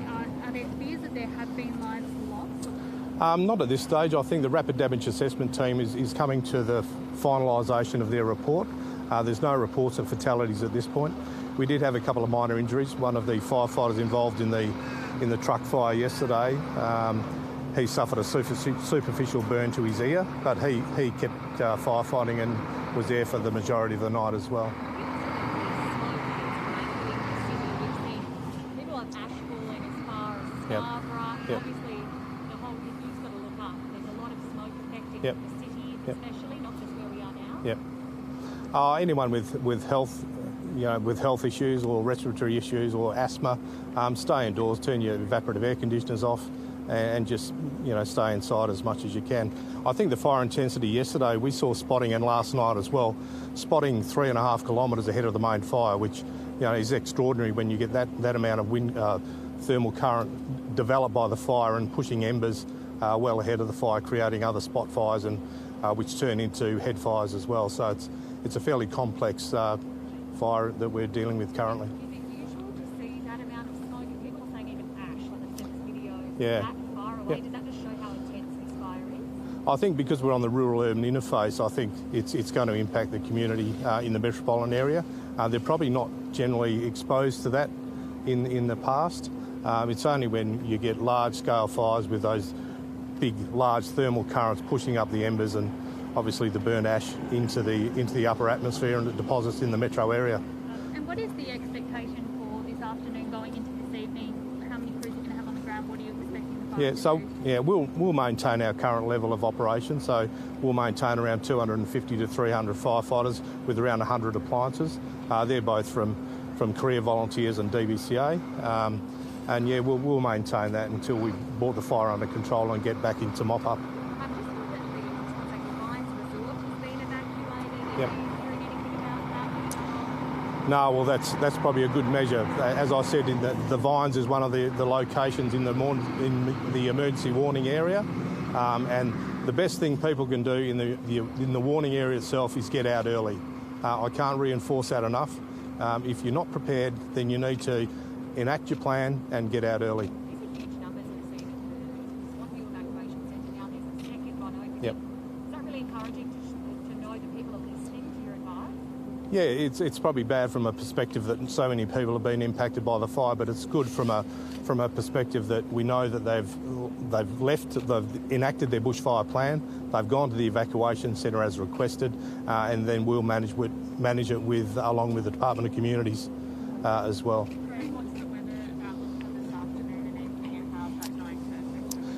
Yeah, I think the winds are pretty consistent most of the day, so east-northeasterlies, which will enable us to consolidate the southern flank a little bit. I'm not too sure what's happening with the wind in the preceding days. The temperature 37 today, I think it's 34 tomorrow, and going down to the low 30s, I think, for the rest of the week. So we're not out of the woods by any shape or method. We haven't got this fire contained or controlled at this stage, and it's going to take a huge effort from everyone involved to get this under control.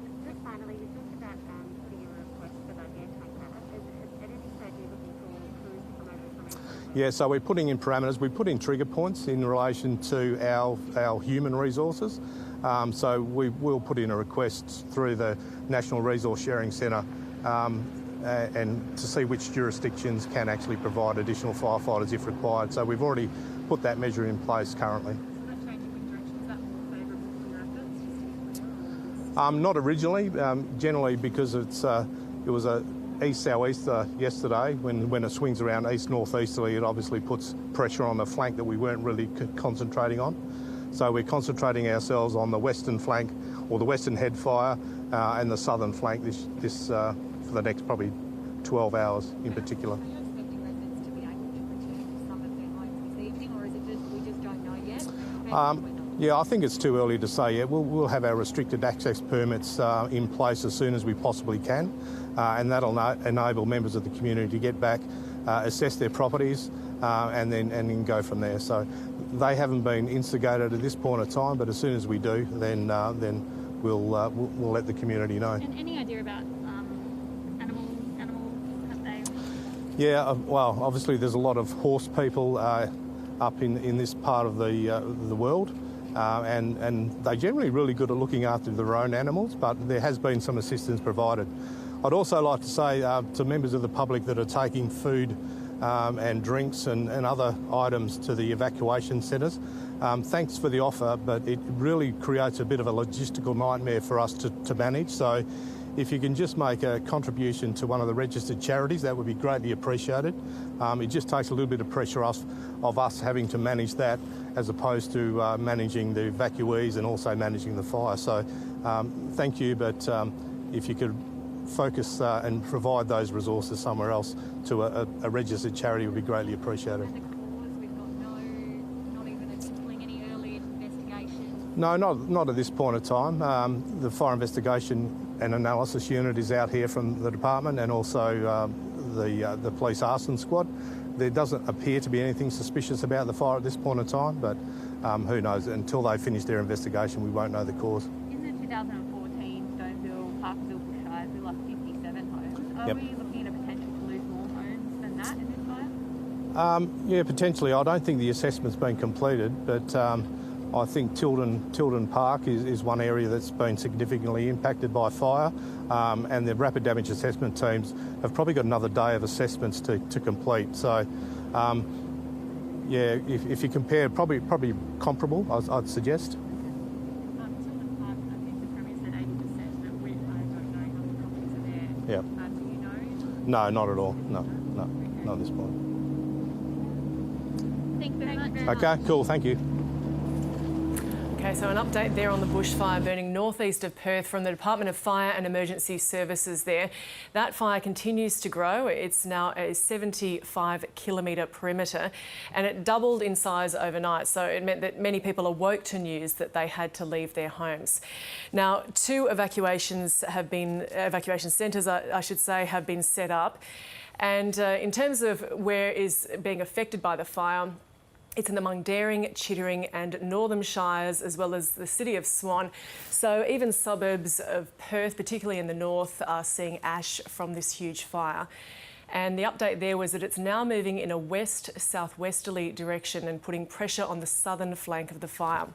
And in terms of the temperatures, they're to hit 37 degrees today, and the winds have been very erratic. And we have been seeing, as we're seeing the aerial footage here, properties damaged and destroyed. The estimate is at least 30 properties destroyed. At Tilden Park in Gidgegannup, 80% of rural properties there have been destroyed, and that's in the city of Swan. And as I was saying, the fire behaviour has been intense and erratic due to these winds that have been changing. And the firefighters are fatigued because they've been out on the ground since yesterday. The fire was called in at about midday yesterday, so they've been working through all of that time. Help is on the way, though, from the eastern states. That's in terms of personnel and also an aircraft.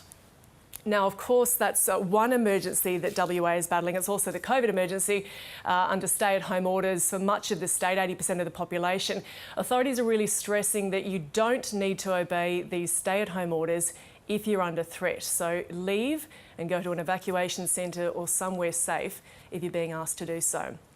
Now, for more information on the bushfire situation in Western Australia, including the latest warnings, you can call the DFES Public Information Line on 13 33 37 or visit emergency.wa.gov.au. Now, the ABC's Andrew O'Connor joins us now on the phone from the fire ground. And Andrew, the fire getting bigger? Yeah, it's a measure of how serious this has gotten, how quickly it's gotten overnight when the fire's doubled in size. The early indications of this fire really yesterday was that it seemed like it wasn't serious at that stage, but clearly fanned by strong winds overnight.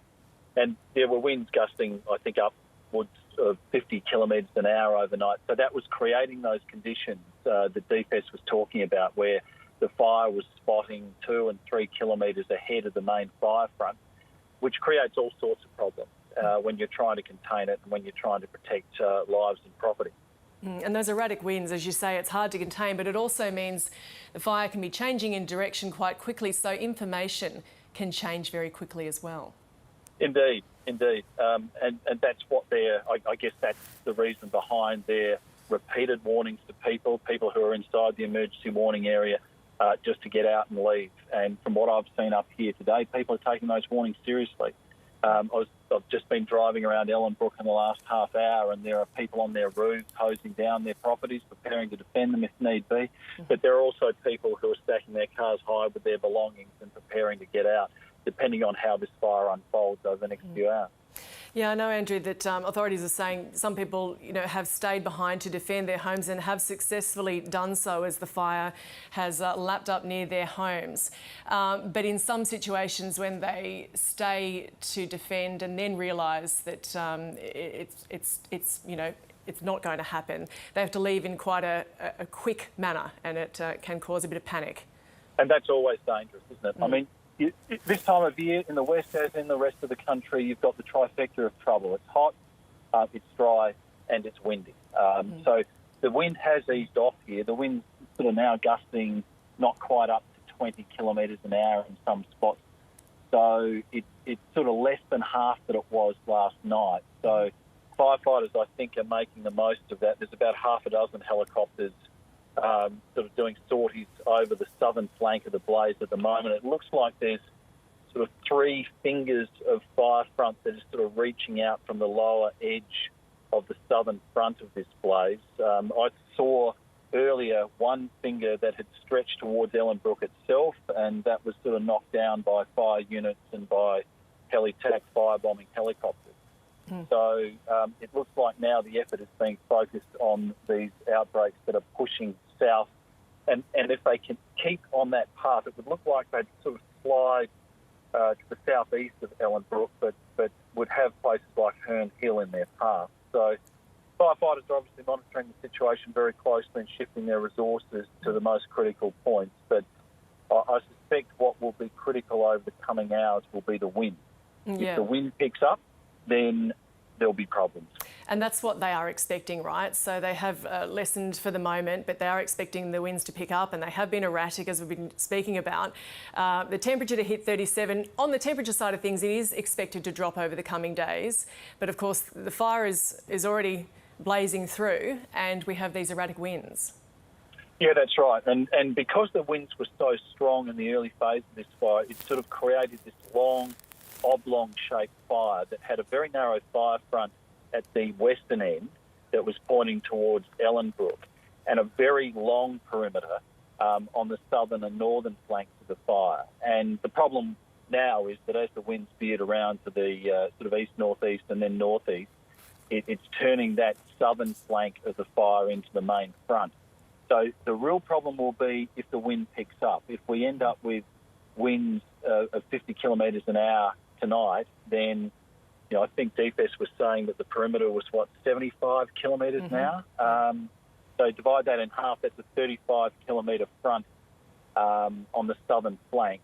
Then you're going to need a lot of resources to hold that back. So I suspect that heavy water bomber from the east won't get here fast enough.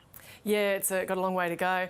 And in terms of damage, and we're seeing the aerial footage, so of course we know that homes and properties have been damaged and some destroyed. Of course we don't know how many at this point, but also people really worried about their animals as well. Yes, as DFS was saying, you drive around this place, there are a lot of rural and semi-rural allotments. There are a lot of properties that are adjusting stock, a lot of horses in this area. I've seen a lot of horse trailers being taken out of properties and people trying to get their animals, to safety out of any potential path of the fire. And that extends to the people in the suburban areas as well. I met a young family today who were bundling up their dogs and their belongings into the car before heading out quite early this morning. So, there's a lot at stake here. There's a lot at stake for people, and for those people that have got animals and got property, it's not as simple as throwing a bag in the back of the car and hitting the road. In some cases, these properties have got dozens of horses. So they will be watching very closely how things unfold over the next few hours. But those that feel threatened are already starting to make moves with the assistance of their neighbours and others to move these animals out of harm's way. And Andrew, a lot of confusion too, because of course much of WA is under lockdown orders due to the coronavirus fears. But authorities really stressing, obviously, if you're being told to leave or you are in danger, you believe you are, you don't obey those orders, you leave. Well, I think it's been very helpful to clarify that priority for people because it leaves them in no doubt what their order of decision-making should be. In the face of a fire, that's the threat to their lives, and so they should be basing their decision to move or go and where they should base themselves purely on that risk assessment. That said, I think even the people that are on their roofs, hosing their roofs down, are wearing masks. So I think people are still trying their best to comply with both requirements.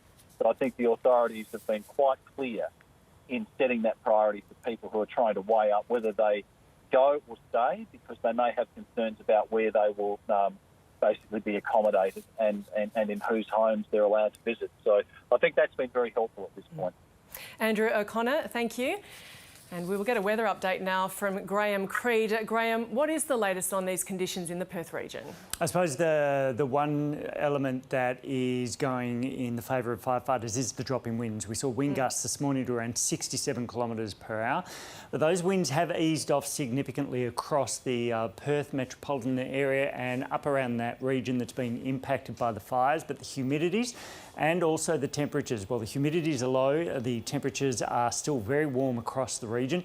And although they are going to drop a little over the coming days, we are still expecting to see the low humidity and the freshening winds. In fact, by tomorrow morning, we could see wind gusts again to around 70 kilometres per hour. And those winds will shift more southeasterly as we move into Thursday. By Friday, they're starting to tend more easterly. And as we can see, they're going to remain fairly vigorous across the entire region. So unfortunately, the winds are not going to benefit firefighters as we move through Wednesday. So the calmer conditions at the moment are providing some relief. Now, we can see the temperatures also easing back, but these winds are still going to produce the potential of very low humidities right across the region. Now, part of the reason for these stronger winds is actually a tropical low, which is sitting in the northern parts of the state. Now, this is still expected to move out off the coast. It is likely to bring some further flooding rainfall across parts of the southern Pilbara and now in towards the Gascoyne region. But because it's slow moving, it's not going to push any rainfall down into the Perth metropolitan area at this stage. Now, we are looking at a severe weather warning for damaging winds and also heavy rainfall. And we are also expecting to see it form into a cyclone as it moves off the coast now Wednesday night or early Thursday. It won't form into a significant system and it will start to weaken as it moves further south. But it's a combination of that low pressure system and a high to the south that's bringing these vigorous winds in across the southwest of Western Australia. We are expecting to see those conditions continue as we move through the coming days. Now, I've also got a trough sitting through Queensland at the moment, and we are expecting to see the potential of some further heavy rainfalls in association with those. And now at this point in time, that rainfall won't be overly heavy, but we are looking at the possibility of some thunderstorms triggering some more widespread falls through that southeast corner of Queensland. For Western Australia, we do see some rainfall pushing into the south, but it really sits well north of the southwest land division. So the forecast temperatures as we move into Wednesday, still a hot one on the way for Perth. The potential of wind gusts to around 70 kilometres per hour through some parts in the morning. We are expecting dry and sunny conditions through the southeast and a few showers and storms across the north and southeastern Queensland. Thanks, Graham. Now, for those in the affected areas of this fire burning northeast of Perth, listen to ABC Radio and, of course, stay on the Emergency WA site. For the rest of us, you can keep up to date at news.abc.net.au and on iView. And it's time now for Afternoon Briefing with Patricia Carvelis.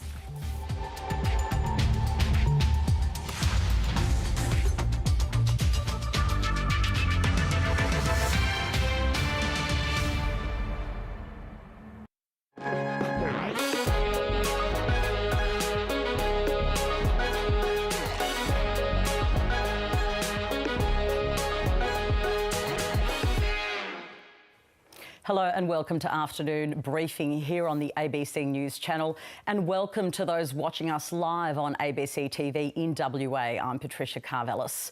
Coming up, we'll look at the situation in Myanmar with former Prime Minister Kevin Rudd, but first, here's what's making news today. Lives and homes at risk as a massive bushfire continues to burn near Perth. Dozens of homes feared destroyed, with the fire zone too dangerous for a proper assessment. And COVID confusion, evacuees forced to flee in the middle of the state's 5-day lockdown. Let's take a look at what we know. Emergency warnings are in place for parts of Mundaring, Chittering and Northern Shires, as well as the city of Swan. Authorities say there is a threat to lives and homes. At least 80% of properties in the Tilden Park area have been lost. More than 2,500 homes and businesses are currently without power.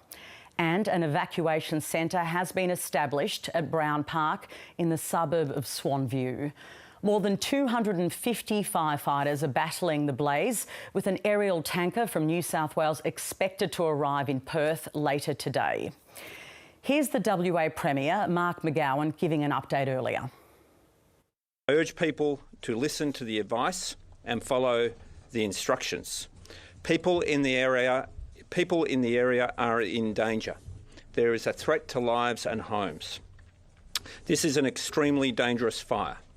Please visit emergency.wa.gov.au or call 13 DFES, that is 133337. Follow DFES on Facebook and Twitter and continue to listen to local news bulletins. DFES, DFES, provided emergency alert notices to residents in the Brigadoon and Gidgegannup areas, warning them of the potential fire front. Planning has been going overnight to address the potential impact. A number of homes have been lost, and the morning winds are predicted to turn from easterly to northwesterly. Weather conditions are extremely volatile. For the people affected by the fire, an evacuation centre has been established at Brown Park in Swanview. DFES advise they have lost 80% of all properties in the rural area of Tilden Park in Gidgegannup. DFES will be conducting inquiries at the Tilden Park fire scene this morning in an attempt to establish whether there has been any loss of life. Western Power advises that around 2,750 homes and businesses are without power due to the bushfires burning in Woolloomooloo, Ballarat and Gidgegannup in the Shire of Mundaring and City of Swan. Western Power is working closely with DFES and will safely access the fireground when possible to assess the damage before we begin repair and restoration. At this stage, there has been significant damage to the network.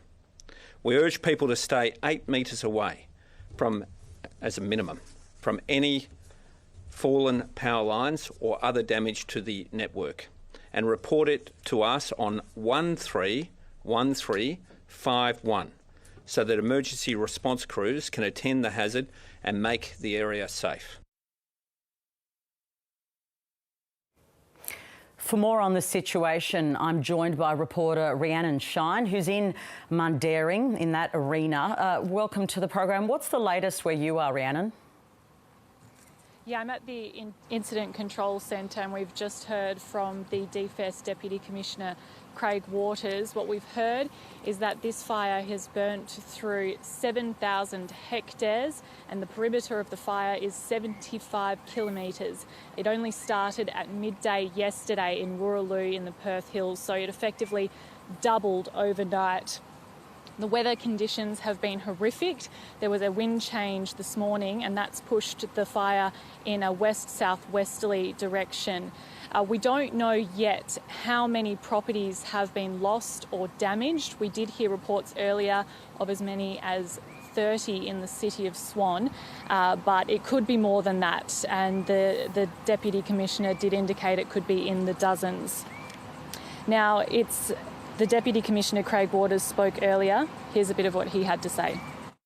I think just the sheer nature of the fire, doubling in size over the evening.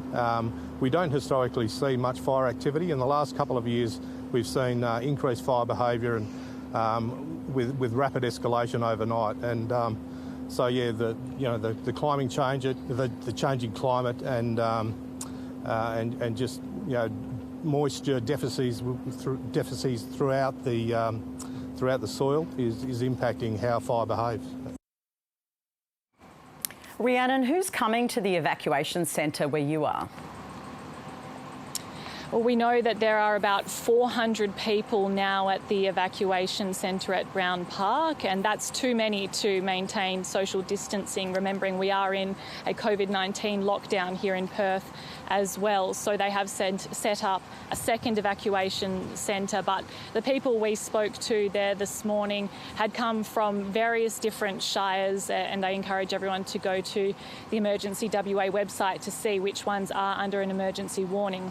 But the people we spoke to had fled in the middle of the night. Quite terrifying scenes, talking about seeing flames from their balconies and getting a message from DFES to evacuate. And of course, it was confusing for some people as well about where they could go because we are in a COVID-19 lockdown. They ended up at the evacuation centre. But the official advice is, although we are in a lockdown, lives are the most important thing, and you are free to go to friends and family or present at a COVID evacuation centre if it's the safest place for you to be. But just make sure you maintain your social distancing and wear a mask. Thanks so much for that. And that's Rhiannon Shine joining us there. Here's Kevin Bailey, who's the Mayor of the City of Swan, which covers the main fire grounds. The fire is still a very much aggressive and active fire ground. There's about 7,000 hectares been destroyed, and it appears to be some significant property loss. We were just waiting for confirmation of the numbers, but we're looking at somewhere in the vicinity of 30 plus homes possibly lost. The fire was very aggressive during the night. It was very windy in Perth yesterday afternoon and through last night. The fire has now come down out of the hills towards the flat part of the plain, so there's an awful lot of smoke through the northern suburbs of Perth, and a number of our suburbs are very much affected by that smoke, but it's been a very big fire. We have had one firefighter taken to hospital with some smoke inhalation issues, and I understand they're now recovered quite well. So the hills of Perth are very resilient, and fire plans have been in place for a long time, so it's very pleasing to see people react early, go early and look after themselves. I visited the evacuation centre last night about 10:30 and there were 50-odd people there at that time. There were still more on the way in and we expected significant numbers, but a lot of people had relocated to other people's homes, especially with the COVID restrictions that are on. They'd taken that option rather than to go into a large crowd. They'd sought other accommodation. So significant numbers of people have been relocated. I spoke to a number of people up there today. I was on the fire ground till about 8 o'clock this morning, and there were a number of people there that had stayed to defend quite successfully. But I think there's been some people that have lost their homes despite their efforts, and they've had to go at the last minute. Chris Spencer is a resident of Averley. His home is 400 metres from the red fire zone. He and his family are prepared to evacuate. Since about 20 past 2 in the morning, we've been in the yellow zone, as I said, about 400 metres from the red zone. Know quite a few other people who are only 500 metres away and did evacuate around 5 a.m. this morning. I run a large community page called WA Community Online, which has been fantastic at people coordinating their efforts, helping each other out and sort of trying to clear up any miscommunication as well. But as you can see, it's been very smoky. The ash has been falling. About an hour ago, it was a lot more ash falling, bigger chunks. Our pool had a nice layer of film over the top. But it has started to slow down a bit now. We were expecting around 8 a.m. the wind to change direction, and we were fully expected to have to leave with that. So we were packed, our 3 kids, a bit anxious about having to leave and packing up all their video games and that as essential items. So yeah, it's been an interesting week over here in Western Australia, and this is just another thing to add to it. I've been listening on the emergency radio, and they've just got a big aircraft in from down south that's helping them to contain it at a railway parade, which is not that, well, probably about 10, 15 k's away from us, and they're trying to stem the flow of the fire there. They've done an amazing job, the work they have done. I just heard some of them have been working since midnight and haven't had anything to eat or drink, and they were trying to get supplies to them, so we are eternally grateful for what they're doing. We will watch. We are ready to go if we have to at the drop of a hat, but at this point we are all still here. We've been in Averley about 13 years, and we've had a couple just in local scrub bushland behind us, one that was really close. We could feel flames, and that was contained very quickly, very different scale to this beast they're dealing with. But we have had a bit of experience in dealing with a few in the time we've been here in the Australian summer. We have one child who has ASD, and he was very anxious and put his mask on straight away, seeing we're only a couple of days into having mandatory mask wearing. Yeah, the kids have done well. They did get straight into it. They were ready to go at the drop of a hat. We kept saying at the drop of a hat so many times this morning. So they've been very resilient. So we're super proud of them. We have a very unique thing here in Averley, out in the Swan Valley. We have peacocks that roam our streets, and we have emus here. Up until recently, there were some kangaroos around as well. So there have been quite a few local citizens on the page I run who've been sending photos of the emus recently, that they're okay. I haven't heard much about the peacocks yet, but I think they're okay because it hasn't got that close to us yet. But they can still become distressed with the smoke and all that. So hopefully all of our absolutely wonderful wildlife is okay. The emergency services have been fantastic. Their updates since this started around midday yesterday have been exceptional. You can't fault them. It's been fantastic. We haven't felt out of the loop once. We'll return to the fire situation in a moment.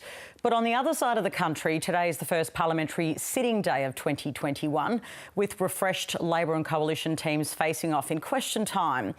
And while some of the portfolios are new, the debates have more than a hint of deja vu to them.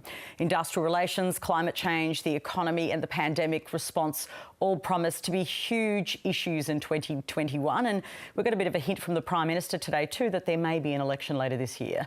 Ed Husic is the Shadow Minister for Industry and Innovation and joins us this afternoon. Ed Husic, welcome. Good afternoon. How are you? OK, of course, watching very closely this Perth fire emergency unfold. But just staying on the politics, do Labor's efforts to censure Craig Kelly run the risk of giving his views in relation to COVID-19, which aren't founded in fact or science, more oxygen and prominence?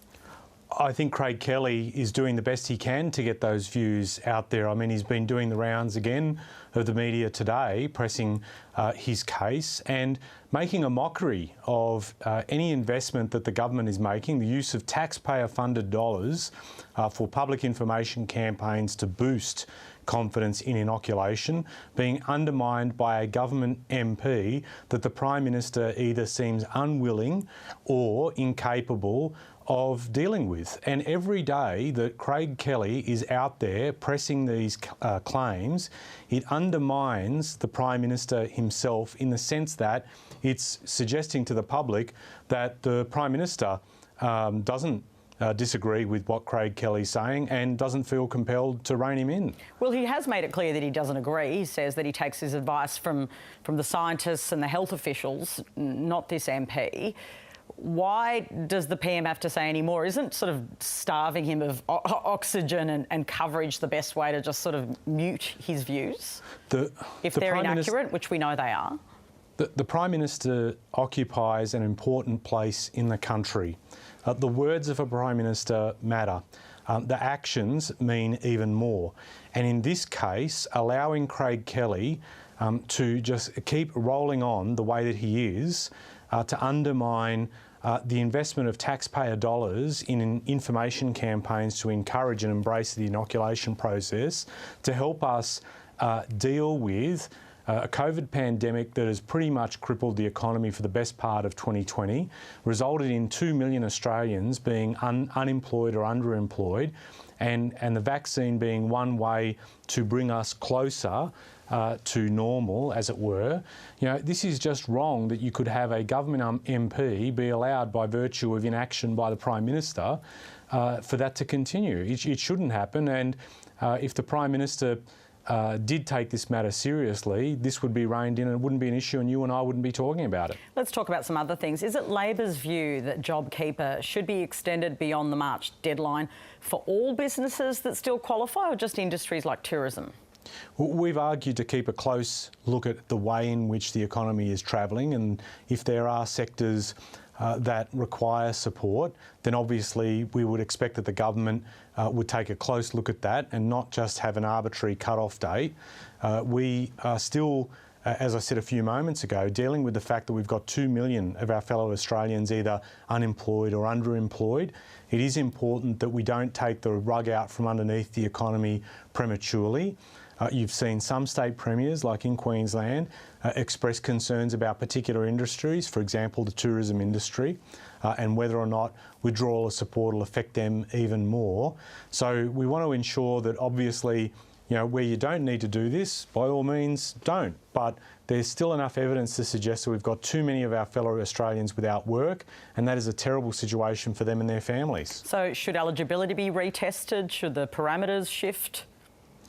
Well, I think the key thing that we're trying to impress on the government is to say having just an arbitrary, artificial deadline and saying that's it, no more, we won't provide the support at all, regardless of circumstance, doesn't make common sense whatsoever. If people are concerned about how the economy is travelling and whether or not in certain sectors it's not doing as strongly as others, then that's an issue. And in some cases, while there is cheering about the regrowth of some jobs or the re-emergence of some jobs, in some cases the unemployment stats have shown huge lifts, for example, in sole trader numbers, which suggests to me that there's more people going into the gig economy rather than going into longer term, secure, well-paid work.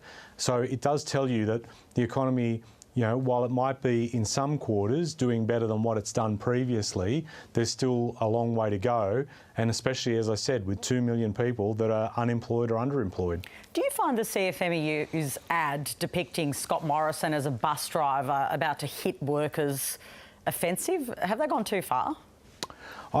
Look, some of the unions will do those, or some people will try and characterise it in that way, and whether or not that works in their favour, to be putting it bluntly, I think there is a genuine concern about what the government's industrial relations reforms will do, what impact they will have on working people. Some of when you go through the detail of what they're proposing, will be seeing the greatest burden placed on working Australians, and it's just wrong. They shouldn't have cuts to their take-home pay or their job security. That's the policy, but the depiction, yep. Well, yeah, sorry, I was just going to get to that.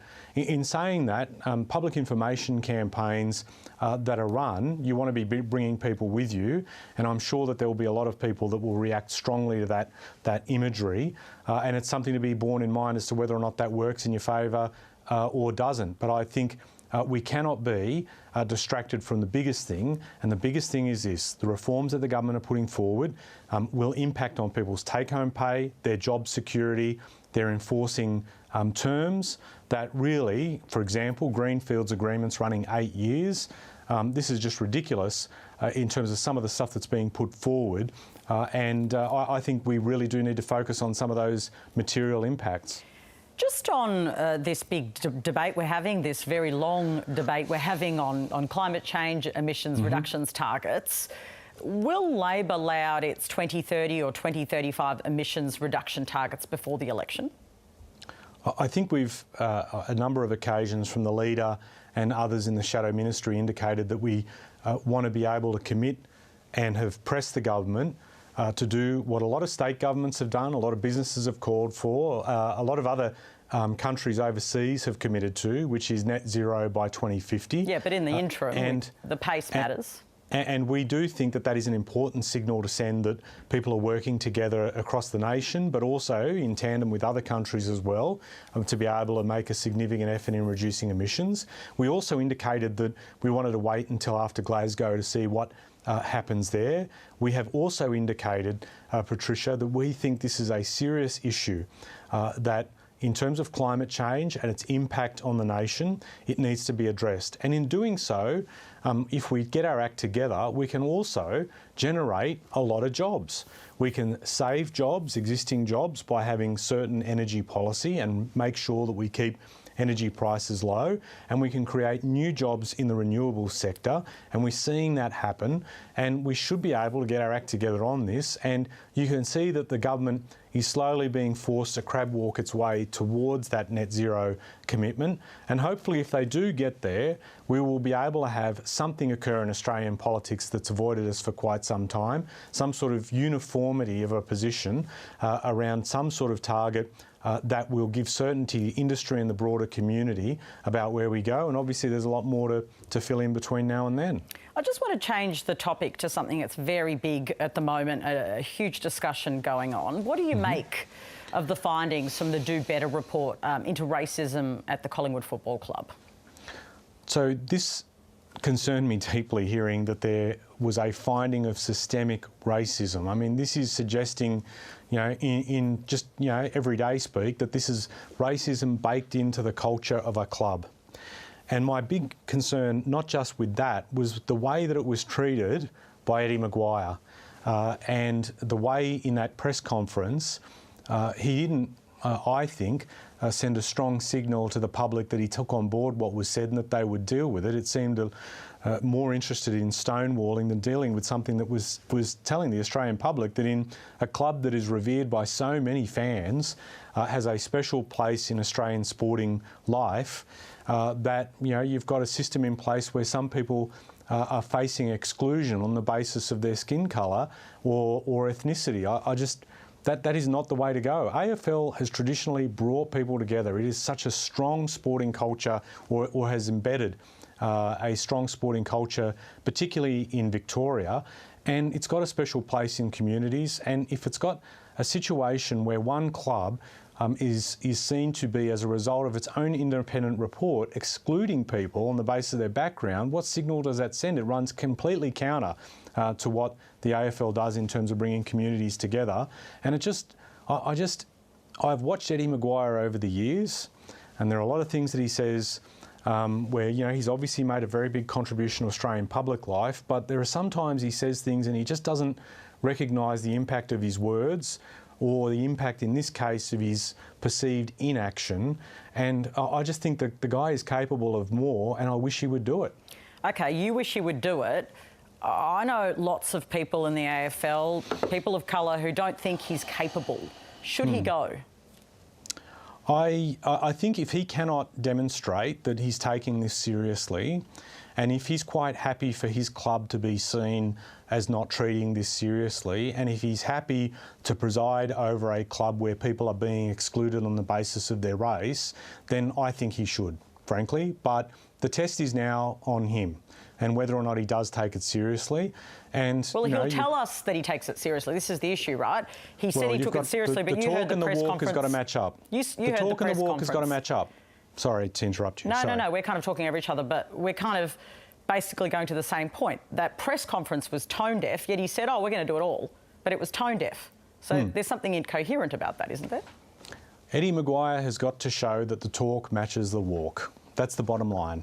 And if it doesn't, I think it will reflect terribly on him. And I'd make this point as well to Eddie. You know, he does not want to be remembered for this, surely. He can exercise leadership, take this seriously, improve the club's performance, and restore the faith of a lot of its supporters. You know, there are a lot of people that, you know, feel very strongly about the club. There's a rich history in the club, and I just think this would be a terrible mark to be left on the club as a result of perceived inaction. I think he can do better. Thanks so much for your time, Ed. Thank you. Ed Husic there. He's the Shadow Minister for Industry and Innovation. Let's get the latest in business and finance news. I'm joined by Alicia Barry. And Alicia, the RBA has left rates on hold. What else has it announced? Well, that was broadly expected. No change from the RBA, leaving interest rates at 0.1%, where they've been since November last year. And the RBA indicated that it's very unlikely it's going to move rates higher until 2024 at the earliest. So it's going to be a very boring first Tuesday of the month for around 3 years. Unless something really drastic changes, the RBA really wants to see significant job gains so that the labour market tightens, and that puts pressure on wages growth, which will then feed into inflation to push inflation back up toward its 2 to 3% target band. It's currently sitting at 0.9% before it looks at raising interest rates, and it says that is unlikely to happen until 2024 at the earliest. But the RBA is also announcing an additional $100 billion worth of bond buying of government and state and territory debt, essentially to keep government interest rates low. So that new bond buying program will begin in April when the current one finishes. Basically, as I say, to keep interest rates low and to feed economic activity by pumping more cash into the system. system. The RBA Governor, Philip Lowe, is going to give a speech tomorrow about the economic recovery, and then he's going to be talking before the House of Representatives Economics Committee on Friday. And on that same day, the bank is releasing its statement on monetary policy. So we'll certainly get a lot more commentary from the RBA this week. And silver's the latest target of online retail traders. Yeah, we've been talking a lot about GameStop, that US retail company, the stock that's been pushed up something like 1,700% by a coordinated group of online retail traders over the course of the last month or so. Now, this activity appears to have spilt over into the silver market. That commodity has hit its highest level since 2013, above $30 an ounce for the first time in quite some time. And it really is that army of online traders on the online forums like Reddit talking about the value of this commodity and everyone jumping into it and pushing it up. Of course, it is a bit different to the stock because there is an underlying, a tangible commodity. But the gaming, I suppose, the GameStop war, if you like, which has been billed as a battle between the Main Street versus the Wall Street, David and Goliath battle, has been spoken about quite widely. And we spoke with, on the business, Mohammed El Arian, is a very prominent economist in the US, and he says those Redditors, the online retail traders, they won't win this battle because whilst they are coordinated, they're not as coordinated as Wall Street, and they simply don't have the capital behind them. So it's a very interesting disruption that we're seeing on Wall Street. And he says, well, it's going to be really widely watched, and certainly there might even be books written about it or movies made. It may, in his opinion, not really result in any long-term change in the way that trading happens on Wall Street. And Alicia, how did the market finish up? Well, it was a lot less volatile today on the Australian share market than it was yesterday. Not at all a wild ride, but a very positive one. By the close of trade, the Australian stock market was up around 1.5% for both the All Ords and the ASX, following a rebound on Wall Street as concerns about that online retail trading frenzy derailing the recent bull run sort of eased, and traders hope that things would return to normal. All sectors of our market were up. Banks, financials, industrials, miners, with the exception of healthcare. And the Australian dollar, not too changed by the moves from the RBA. It dipped a little, but it's still sitting at 76.23 US cents. Thanks, Alicia. Let's return to our top story, lives and homes at risk as a massive bushfire continues to burn near Perth. Let's take a look at what we know. Emergency warnings are in place for parts of Mundaring, Chittering and Northern Shires, as well as the city of Swan. Authorities say there is a threat to lives and homes. At least 80% of properties in the Tilden Park area have been lost. More than 2,500 homes and businesses are currently without power, and an evacuation centre has been established at Brown Park in the suburb of Swan View. More than 250 firefighters are battling the blaze, with an aerial tanker from New South Wales expected to arrive in Perth later today. People caught up in the bushfire in Perth's east have described tense scenes of leaving their homes in the middle of the night. Some say the confusion surrounding the coronavirus lockdown made things more frantic. Yeah, it was around 3 o'clock in the morning when we got the message to start leaving. So we packed everything up, left. We've got nowhere to go. It's 3 o'clock in the morning, we're in lockdown. So we got told about the evacuation centre here, so we came here. Since then we've had updates saying that it's like 3 k's out of the vines, or that like there's spot fires going on there. We were standing on our balcony, I think it was around 2 o'clock, and we could see the fire over the hills rapidly getting closer. So now we're here and just waiting to find out when we can go back home. We packed up the car last night before we went to bed, just on the safe side, and yeah, we got out of there. Yeah. What was that like, getting that message at 3 in the morning? Pretty scary, but yeah, we kept a level head and headed out west, like it said, headed west out of Ellenbrook. So that's the best thing about Ellenbrook. There's multiple ways out. So But no, we got there and we headed here. 12 o'clock I woke up with a phone, you know, a friend was phoning and just seeing if we were okay, and mentioned that, you know, a lot of houses had burnt down and it was pretty serious. So up till then I wasn't really taking it that seriously. The sky was very red in the north, we could see that, and but yeah, it just moved so quickly, and at 2 o'clock we realised that we had no option. You know, my husband and I made a plan that I would go and they would set up the caravan and leave if necessary, but he feels they're okay at the moment. But yeah, just the wind's changing and that, it was just so unpredictable that it wasn't safe for us to stay. Well, just heard that, yeah, some sadly have lost their homes, and we don't know exact numbers, but we know in one area that the fire just swept through, and basically if that happened around our area, we wouldn't have a chance, you know, because, yeah, a friend of mine's a firefighter and she said, Lynn, you know, you just can't risk it. So that's basically why we left. Tara Leida is a resident and has been evacuated to the centre at Brown Park in the suburb of Swanview. We left at about 2:30 this morning when we got the SMS and a phone call to evacuate. We've got 7 and 2 dogs in the house, and we thought best to pack up and go. We knew around 10:30 that it was not looking good, so we sort of just laid there and every hour checked the internet, but then when the SMS came through we knew what that meant. It wasn't too smoky at that point. We could see a glow over the hills, but just a lot of wind at that time. We're actually in the Vines. It's a residential area, but on the golf course. You know, we've had fires there before. I thought we'd be okay, but yeah, I haven't seen it like this before. I thought we were just doing the right thing, leaving. That's the safe thing to do with the kids and the dogs, but as time's going on, I am getting a little concerned now.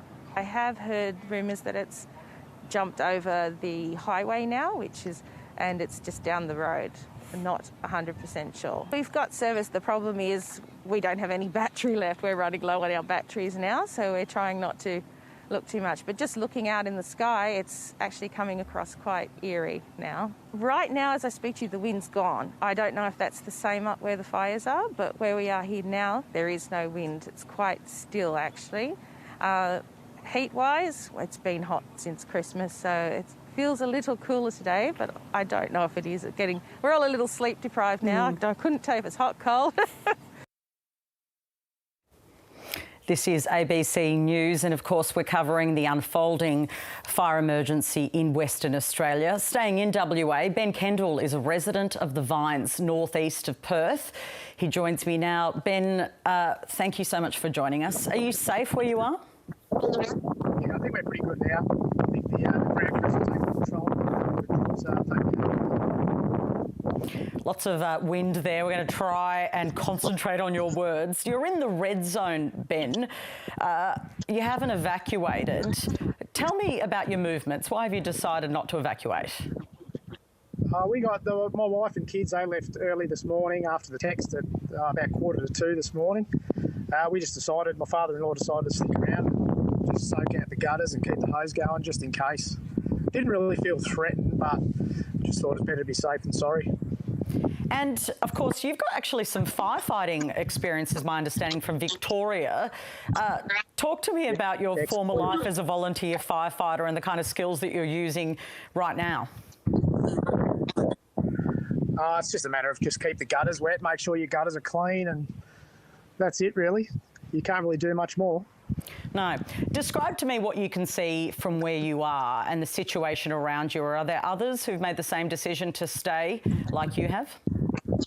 No, it's pretty empty, the street actually. I don't know if it's COVID or the bushfires, so it's very quiet through here. There's a lot of caravans moving out earlier in the day, but yeah, it's very different to what we know. And what sort of information are you getting about the proximity of the fire now? What's your thinking over the coming hours? I've just been keeping an eye and listening to the scanner, just so we get updates, and that's usually the best way to keep on top of things, and just keep an eye on the bombers cruising around, and that was about it. Do you still feel safe? That's all you can really do. Yeah, I've felt safe all morning, just quietly. And of course, we don't still know just how much damage has been done. We do know that you're in the middle of a lockdown. Talk me through the confusion that I've heard has happened in WA in relation to we're meant to stay home but we're meant to evacuate. Has there been confusion?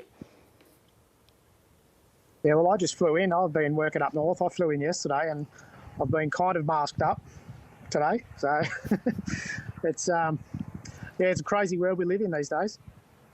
And of course, being in the middle of a lockdown, how about the information that you're getting from authorities? Has it been clear in relation to evacuating for the fire, despite the fact that you're in a COVID-19 lockdown?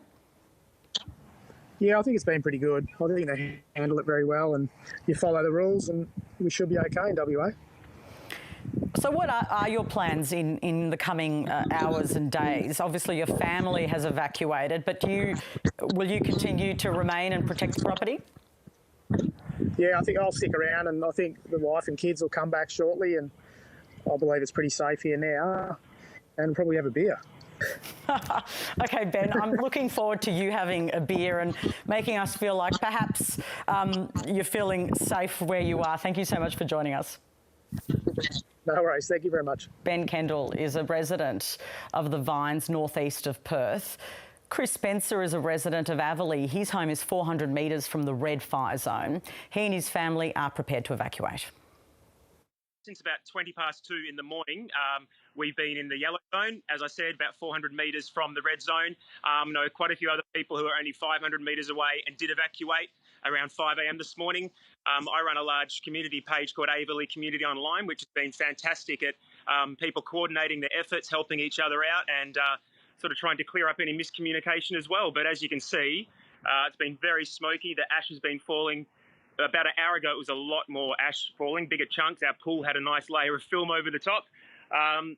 But it has started to slow down a bit now. We were expecting around 8 a.m. the wind to change direction, and we were fully expected to have to leave with that. So we were packed, our 3 kids, a bit anxious about having to leave and packing up all their video games and that as essential items.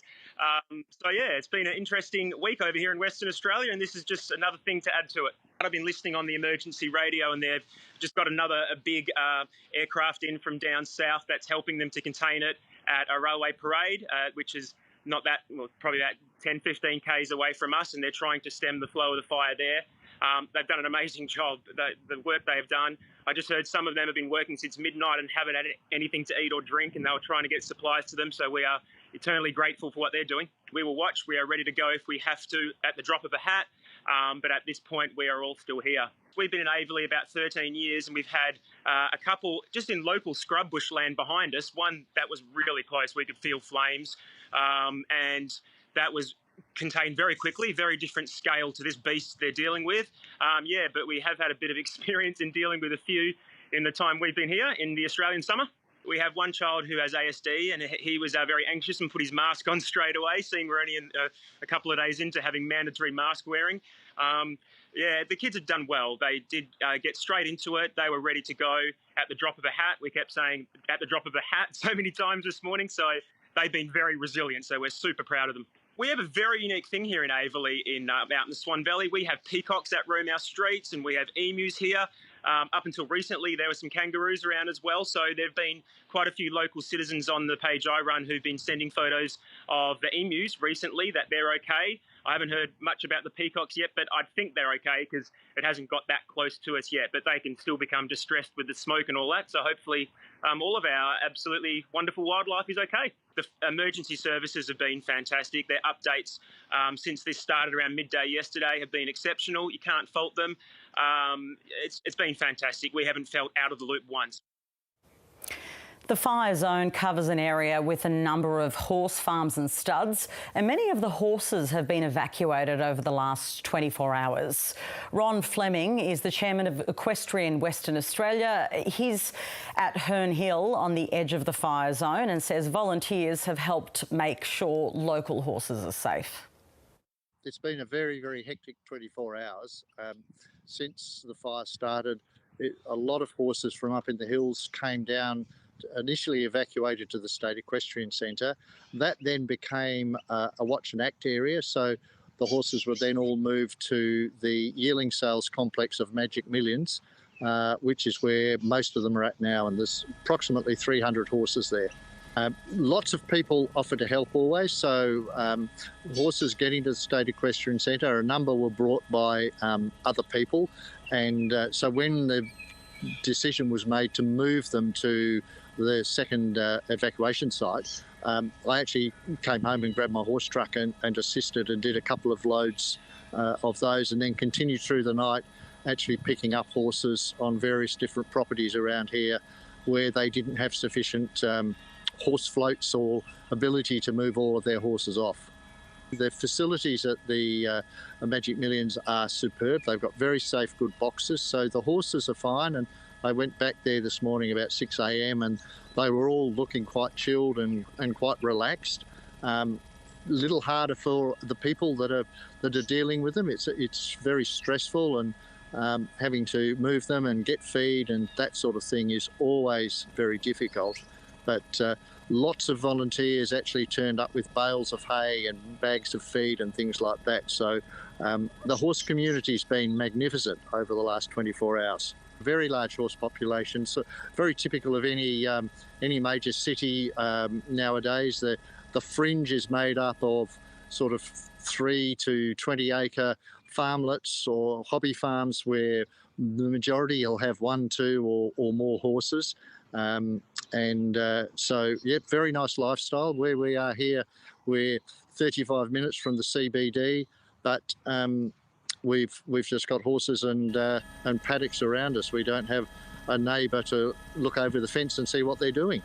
If fires have gone through paddocks, often the fences are damaged, so they have to be repaired.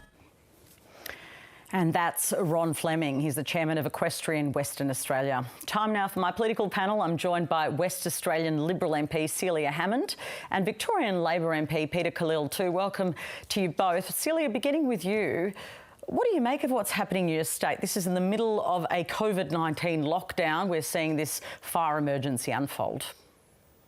Yeah, it's awful. It's absolutely awful. And I know that West Australians will pull together, and our fire services and the people that live in those areas will all do the right thing.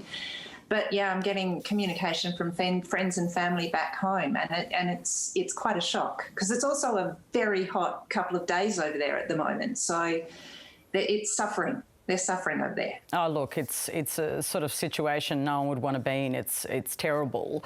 And of course, in the middle of a lockdown. In fact, you're in a lockdown, right? Talk me through what you're doing, because you, of course, are quarantining because of the situation in WA. Yeah, so a number of the WA MPs and senators were on the flight on Sunday when the announcement was made. So we all went into self-isolation or quarantine, have had COVID tests, and we've got essential worker exemption to come into Parliament House, so we can be in our offices, we can be in the chamber, but if we're not there, we're in our hotel rooms. Okay. Given there's been 2 days now of 0 cases, which is fantastic, of course. It is. Do you have the sense that perhaps the emergency is over? What's the information you're getting about the situation in WA? I think the Premier wants to ensure there's a 5-day lockdown still, but do you think that it's time to lift it? I think after 2 days, I think nobody would make a call after 2 days. The 2 days of no cases is absolutely brilliant. But in looking at this, given the timing of the tests and that, whether the accuracy or at what time you start to show as having a positive result, I think the Premier might look at it again, and I hope he does after 3 days. It's certainly before the 5, because it does have an impact. I know it's nothing like what the Victorians went through last year, but there are a lot of people suffering, and it was, of course, first week back at school this week. So a lot of kids are at home now as well. And of course now dealing with this fire emergency as well, so it's really not an easy situation. Peter Khalil, just staying on the themes of COVID-19, if I can keep it on that issue, the President of the Royal Australian College of GPs has slammed Craig Kelly for appearing on Pete Evans' podcast and spreading misinformation on COVID-19, false information, to be very clear. Look, Labor's been pushing for the government to denounce him. Isn't this all just putting more emphasis on his words so that everyone notices? I mean, I don't know how many people know who this guy is, but increasingly we do, don't we? The more we talk about him. PK, hi PK, and can I just say I'm feeling for you, Celia, as a Victorian going through the lockdown and also the fires of people whose homes are under a threat. Yeah. We're all thinking about you. I will say that it's an interesting point you make about not shining more light or attention or giving more oxygen to Craig Kelly. But frankly, he might be large and cuddly, but no one wants to hug a non-vaccinated Craig Kelly, which is what he's suggesting. You could cure this with hugs. It's that kind of misinformation which is actually reaching an audience, PK, which is so dangerous, so damaging. I mean, this is a guy who's basically peddling conspiracy theories to a very large audience. He's peddling misinformation. He's trying to create a different reality where 2 + 2 = 5, and that is dangerous to all Australians, including in Hughes, even though the Prime Minister says he's doing a good job in his own electorate. It's dangerous to the people in his electorate, to all Australians on a public health ground, but it's also dangerous with respect to a diminishment of our democracy and a diminishing of the important work that our government health authorities do and the attempt by the government to actually provide information to Australians about the vaccination. So no, I think he has to be denounced. He has, what is it, 90,000 Facebook followers. They need to hear what is actually accurate information about the vaccine and about COVID-19. Celia Hammond, level with me. Are you concerned by what he's saying? I certainly would follow medical advice, as the government is doing. I follow Dr. Kelly, Professor Kelly, not Craig Kelly, when it comes to medical advice. Am I concerned about what he's saying? There are people that put things out on social media all the time. Yeah, but he's an MP. He's a member of Parliament. He's not just, Joe Blogs up the road. He's actually a member of Parliament, so it matters, doesn't it? Well, for that reason, if you've got a medical issue or if you've got a medical question, you'd go to a doctor. If anybody with a medical issue came to me, I'm not a doctor, and I would certainly send them to a doctor. If they had a mental health issue, I would provide support, but I'd send them to a mental health practitioner. And I do think we talk about democracy. People should be allowed to, within the bounds of laws, be able to say what they think within the bounds of the laws that we have. But it's very clearly our government's approach is to follow the science. But and how can you say whatever you think if it's wrong? Don't facts matter? A lot of people on social media. I think that 3/4 of social media sites would be shut down, which I wouldn't complain about, if about facts. Sorry. Yes, and I think that democracy would allow people to go on there and actually criticise and complain. I think my colleague, Dr. Katie Allen, did talk about maverick scientists pushing the bounds. It is the same. You get challenged, go back with the facts, get people to go back and counter the facts. That's actually the way to get through to people that might be following these conspiracy theories, is push back and set out the facts. Sorry, Peter. Yeah, but it's one thing. No, I want to do the interview here if you don't mind, Peter.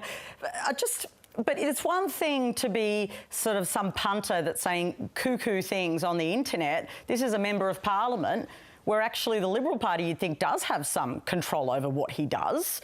You're a political party. Isn't it your obligation to do that during a health emergency? I think it's all of that. It's an obligation on all of us as elected representatives to represent the electorates who voted for us. For those who actually form executive level of government, yes, their responsibility is actually to do more than elected reps. The elected reps must speak on behalf of their electorate, and to that extent, I think that we should. Peter Khalil? I'm so frustrated by Celia's answer, or the second half of her answer. Craig Kelly is peddling conspiracy theories, misinformation. He's cuddling up with Pete Evans, who hangs out with neo-Nazis now on dark parts of the internet. It is not a matter of law. You can't shout fire in a cinema, even under the law, if there's no fire. There is a responsibility, Celia. And this government's kind of defence of Craig, the Prime Minister saying, well, he's not your doctor, take the doctor's advice. Oh, he's doing a good job in Hughes. No, he's not doing a good job in Hughes. He's actually telling his own constituents, as well as thousands of other Australians, things that are not true, things that are dangerous to their health. And this argument or this defence by Celia and others that I've heard today and so on for Craig is just irresponsible, okay? He is a federal member of Parliament. Okay, he is talking about public health issues, and he's giving people the wrong information at best. lies and conspiracies at worst, which diminish not only the ability of the government to put out the right message and to give people information, but diminish our democracy and our institutions and the relevance and the importance of the role that he plays. Look, what I would say is the more that people draw attention to it, the more that people get directed, which comes back to the point that you made earlier on, PK. The government has put out a wealth of information as to the status of vaccines, as to the COVID virus itself, and that is what people should look to. That is where people should go, and the government has made it blatantly clear where we should go to seek our information and advice. Just very briefly from you, Peter Khalil, on another story, and this is Collingwood and the racism saga, this report which found systemic racism. A brief answer, because we've got to get to Kevin Rudd and talk to him about Myanmar, another very important issue, but I want to ask you, do you think that Eddie Maguire should go now? Okay.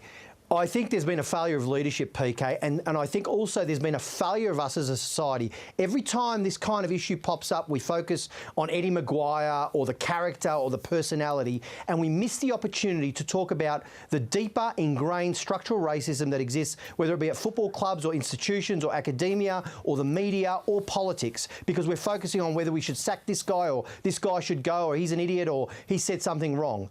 Now, I'm a Collingwood supporter. I'm a mad, one-eyed Collingwood supporter. This has drawn out for me personal experiences that I had with respect to racism at footy games at Victoria Park, where I tried to call it out and copped abuse, or when I played and copped abuse, been called wog and sand nigger and all sorts of things. It's been very difficult for me to talk about it.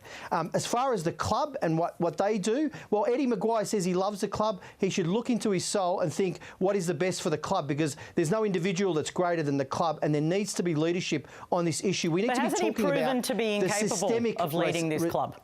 We need to be looking at the systemic racism that pervades sports clubs like Collingwood Football Club. And what I mean by systemic racism is not the hurling of abuse at a game, which is not socially or legally acceptable anymore. I'm talking about the inherent bias within a club which sees people of an ethnic background and people of colour denied representation and opportunity within those institutions or those clubs, or are given, made derogatory remarks to them in a joking way like Lumumba did, and he was very, very brave to fight this fight. And so there needs to be new leadership at Collingwood, absolutely, to tackle this systemic racism.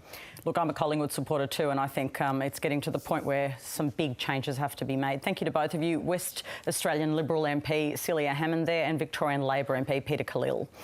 Well, let's finish overseas this afternoon. Foreign Minister Marise Payne has suggested the military coup in Myanmar could undermine political stability in the Indo-Pacific. Kevin Rudd is a former Australian Prime Minister and the President of the Asia Society Policy Institute. He joins me this afternoon. Kevin Rudd, welcome again. Were you surprised the military moved against Aung San Suu Kyi and her party? Not entirely, because those of us who professionally have to remain engaged with what's going on in the internal politics of various Southeast Asian countries, including Myanmar, have been watching the moves of the Burmese military with concern in recent days and weeks, particularly since Aung San Suu Kyi's party, the National League for Democracy, did so well in the 2020 elections and the military did so badly. And the military judged that the end was nigh, so they acted. And our responsibility is to demonstrate solidarity, effective solidarity with Aung San Suu Kyi at this time of domestic political crisis. Aung San Suu Kyi and her National League for Democracy won the election in a landslide. What happens if she calls her supporters onto the streets? Well, Aung San Suu Kyi, who, look, when I first met her, I was Foreign Minister of Australia at a time when she had to creep into the Australian embassy under guard for fear of her life from the military back then. She is no shrinking violet. She's no coward. And yes, in her political career, she's made some poor political calls, particularly on the question of the Rohingya in the Rakhine state. But she will make an informed political call about what should now be done, because the democracy of Myanmar is now at stake. That requires people to take to the streets against the military. And if she makes that call and the NLD is behind her, then I'm sure the people will respond. These are difficult, treacherous times. And personally, I remain deeply concerned for her security and her well-being. and the other elected democratic members of the Burmese parliament. Should Australia join the US in threatening to reimpose sanctions on Myanmar's military leaders? I think the first step, Patricia, should be to have a laser-sharp focus on Aung San Suu Kyi's personal safety and that of the elected members of the Burmese parliament. And therefore, what I would strongly recommend on the Australian government, to the Australian government and to like-minded governments, is to dispatch our military attachés immediately in Yangon to go and see the military leadership, military to military, to demand that the safety and security of the democratically elected government of Burma be guaranteed, and that the military return the democracy to normal civilian rule as a matter of urgency. If the military in Burma refuse to do that, then a range of other options should be considered, one of which, of course, is the immediate dispatch of an ASEAN envoy. Marty Natalegawa comes to mind, the former Indonesian foreign minister who's dealt with the military in Myanmar over many decades. And then we come to the question of sanctions against the Burmese military, but I would consider it in that order. Does the international community have much leverage to pressure Myanmar to hand power back to the NLD? Well, the military in Burma are ultimately a corrupt conglomerate. And even under the celebrated transition democracy some 6 or 7 years ago, it still retained the whip hand in terms of Burmese domestic politics. That's the problem. That problem has remained, and one of the reasons why they acted in the manner in which they did was that if they lost effective political power following the last democratic elections in Myanmar, then they would have lost control of many of the conglomerates which they control and their source of cash. But my experience over the years suggests that the only effective lines of communication with the military are from other foreign, including Western militaries, the Americans, the British, the Australians.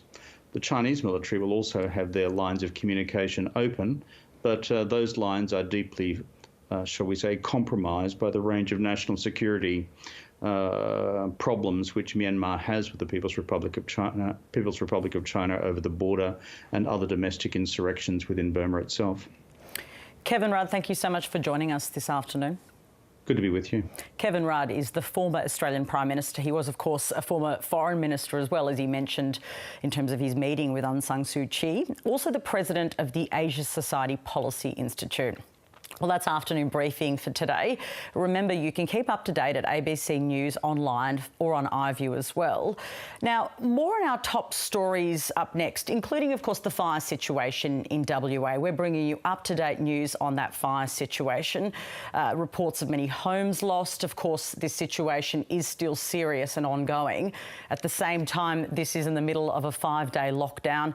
The Premier in WA insisting that the lockdown will continue despite the fact that WA has now recorded its second day of 0 cases, which is, of course, very welcome news. Doesn't mean, of course, that they are out of danger when it comes to COVID-19.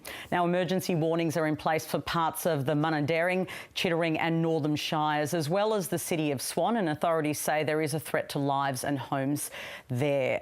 So keep up to date here on the ABC News channel for all of the information regarding that. I'll be back with Afternoon Briefing 4 p.m. tomorrow. Catch you then.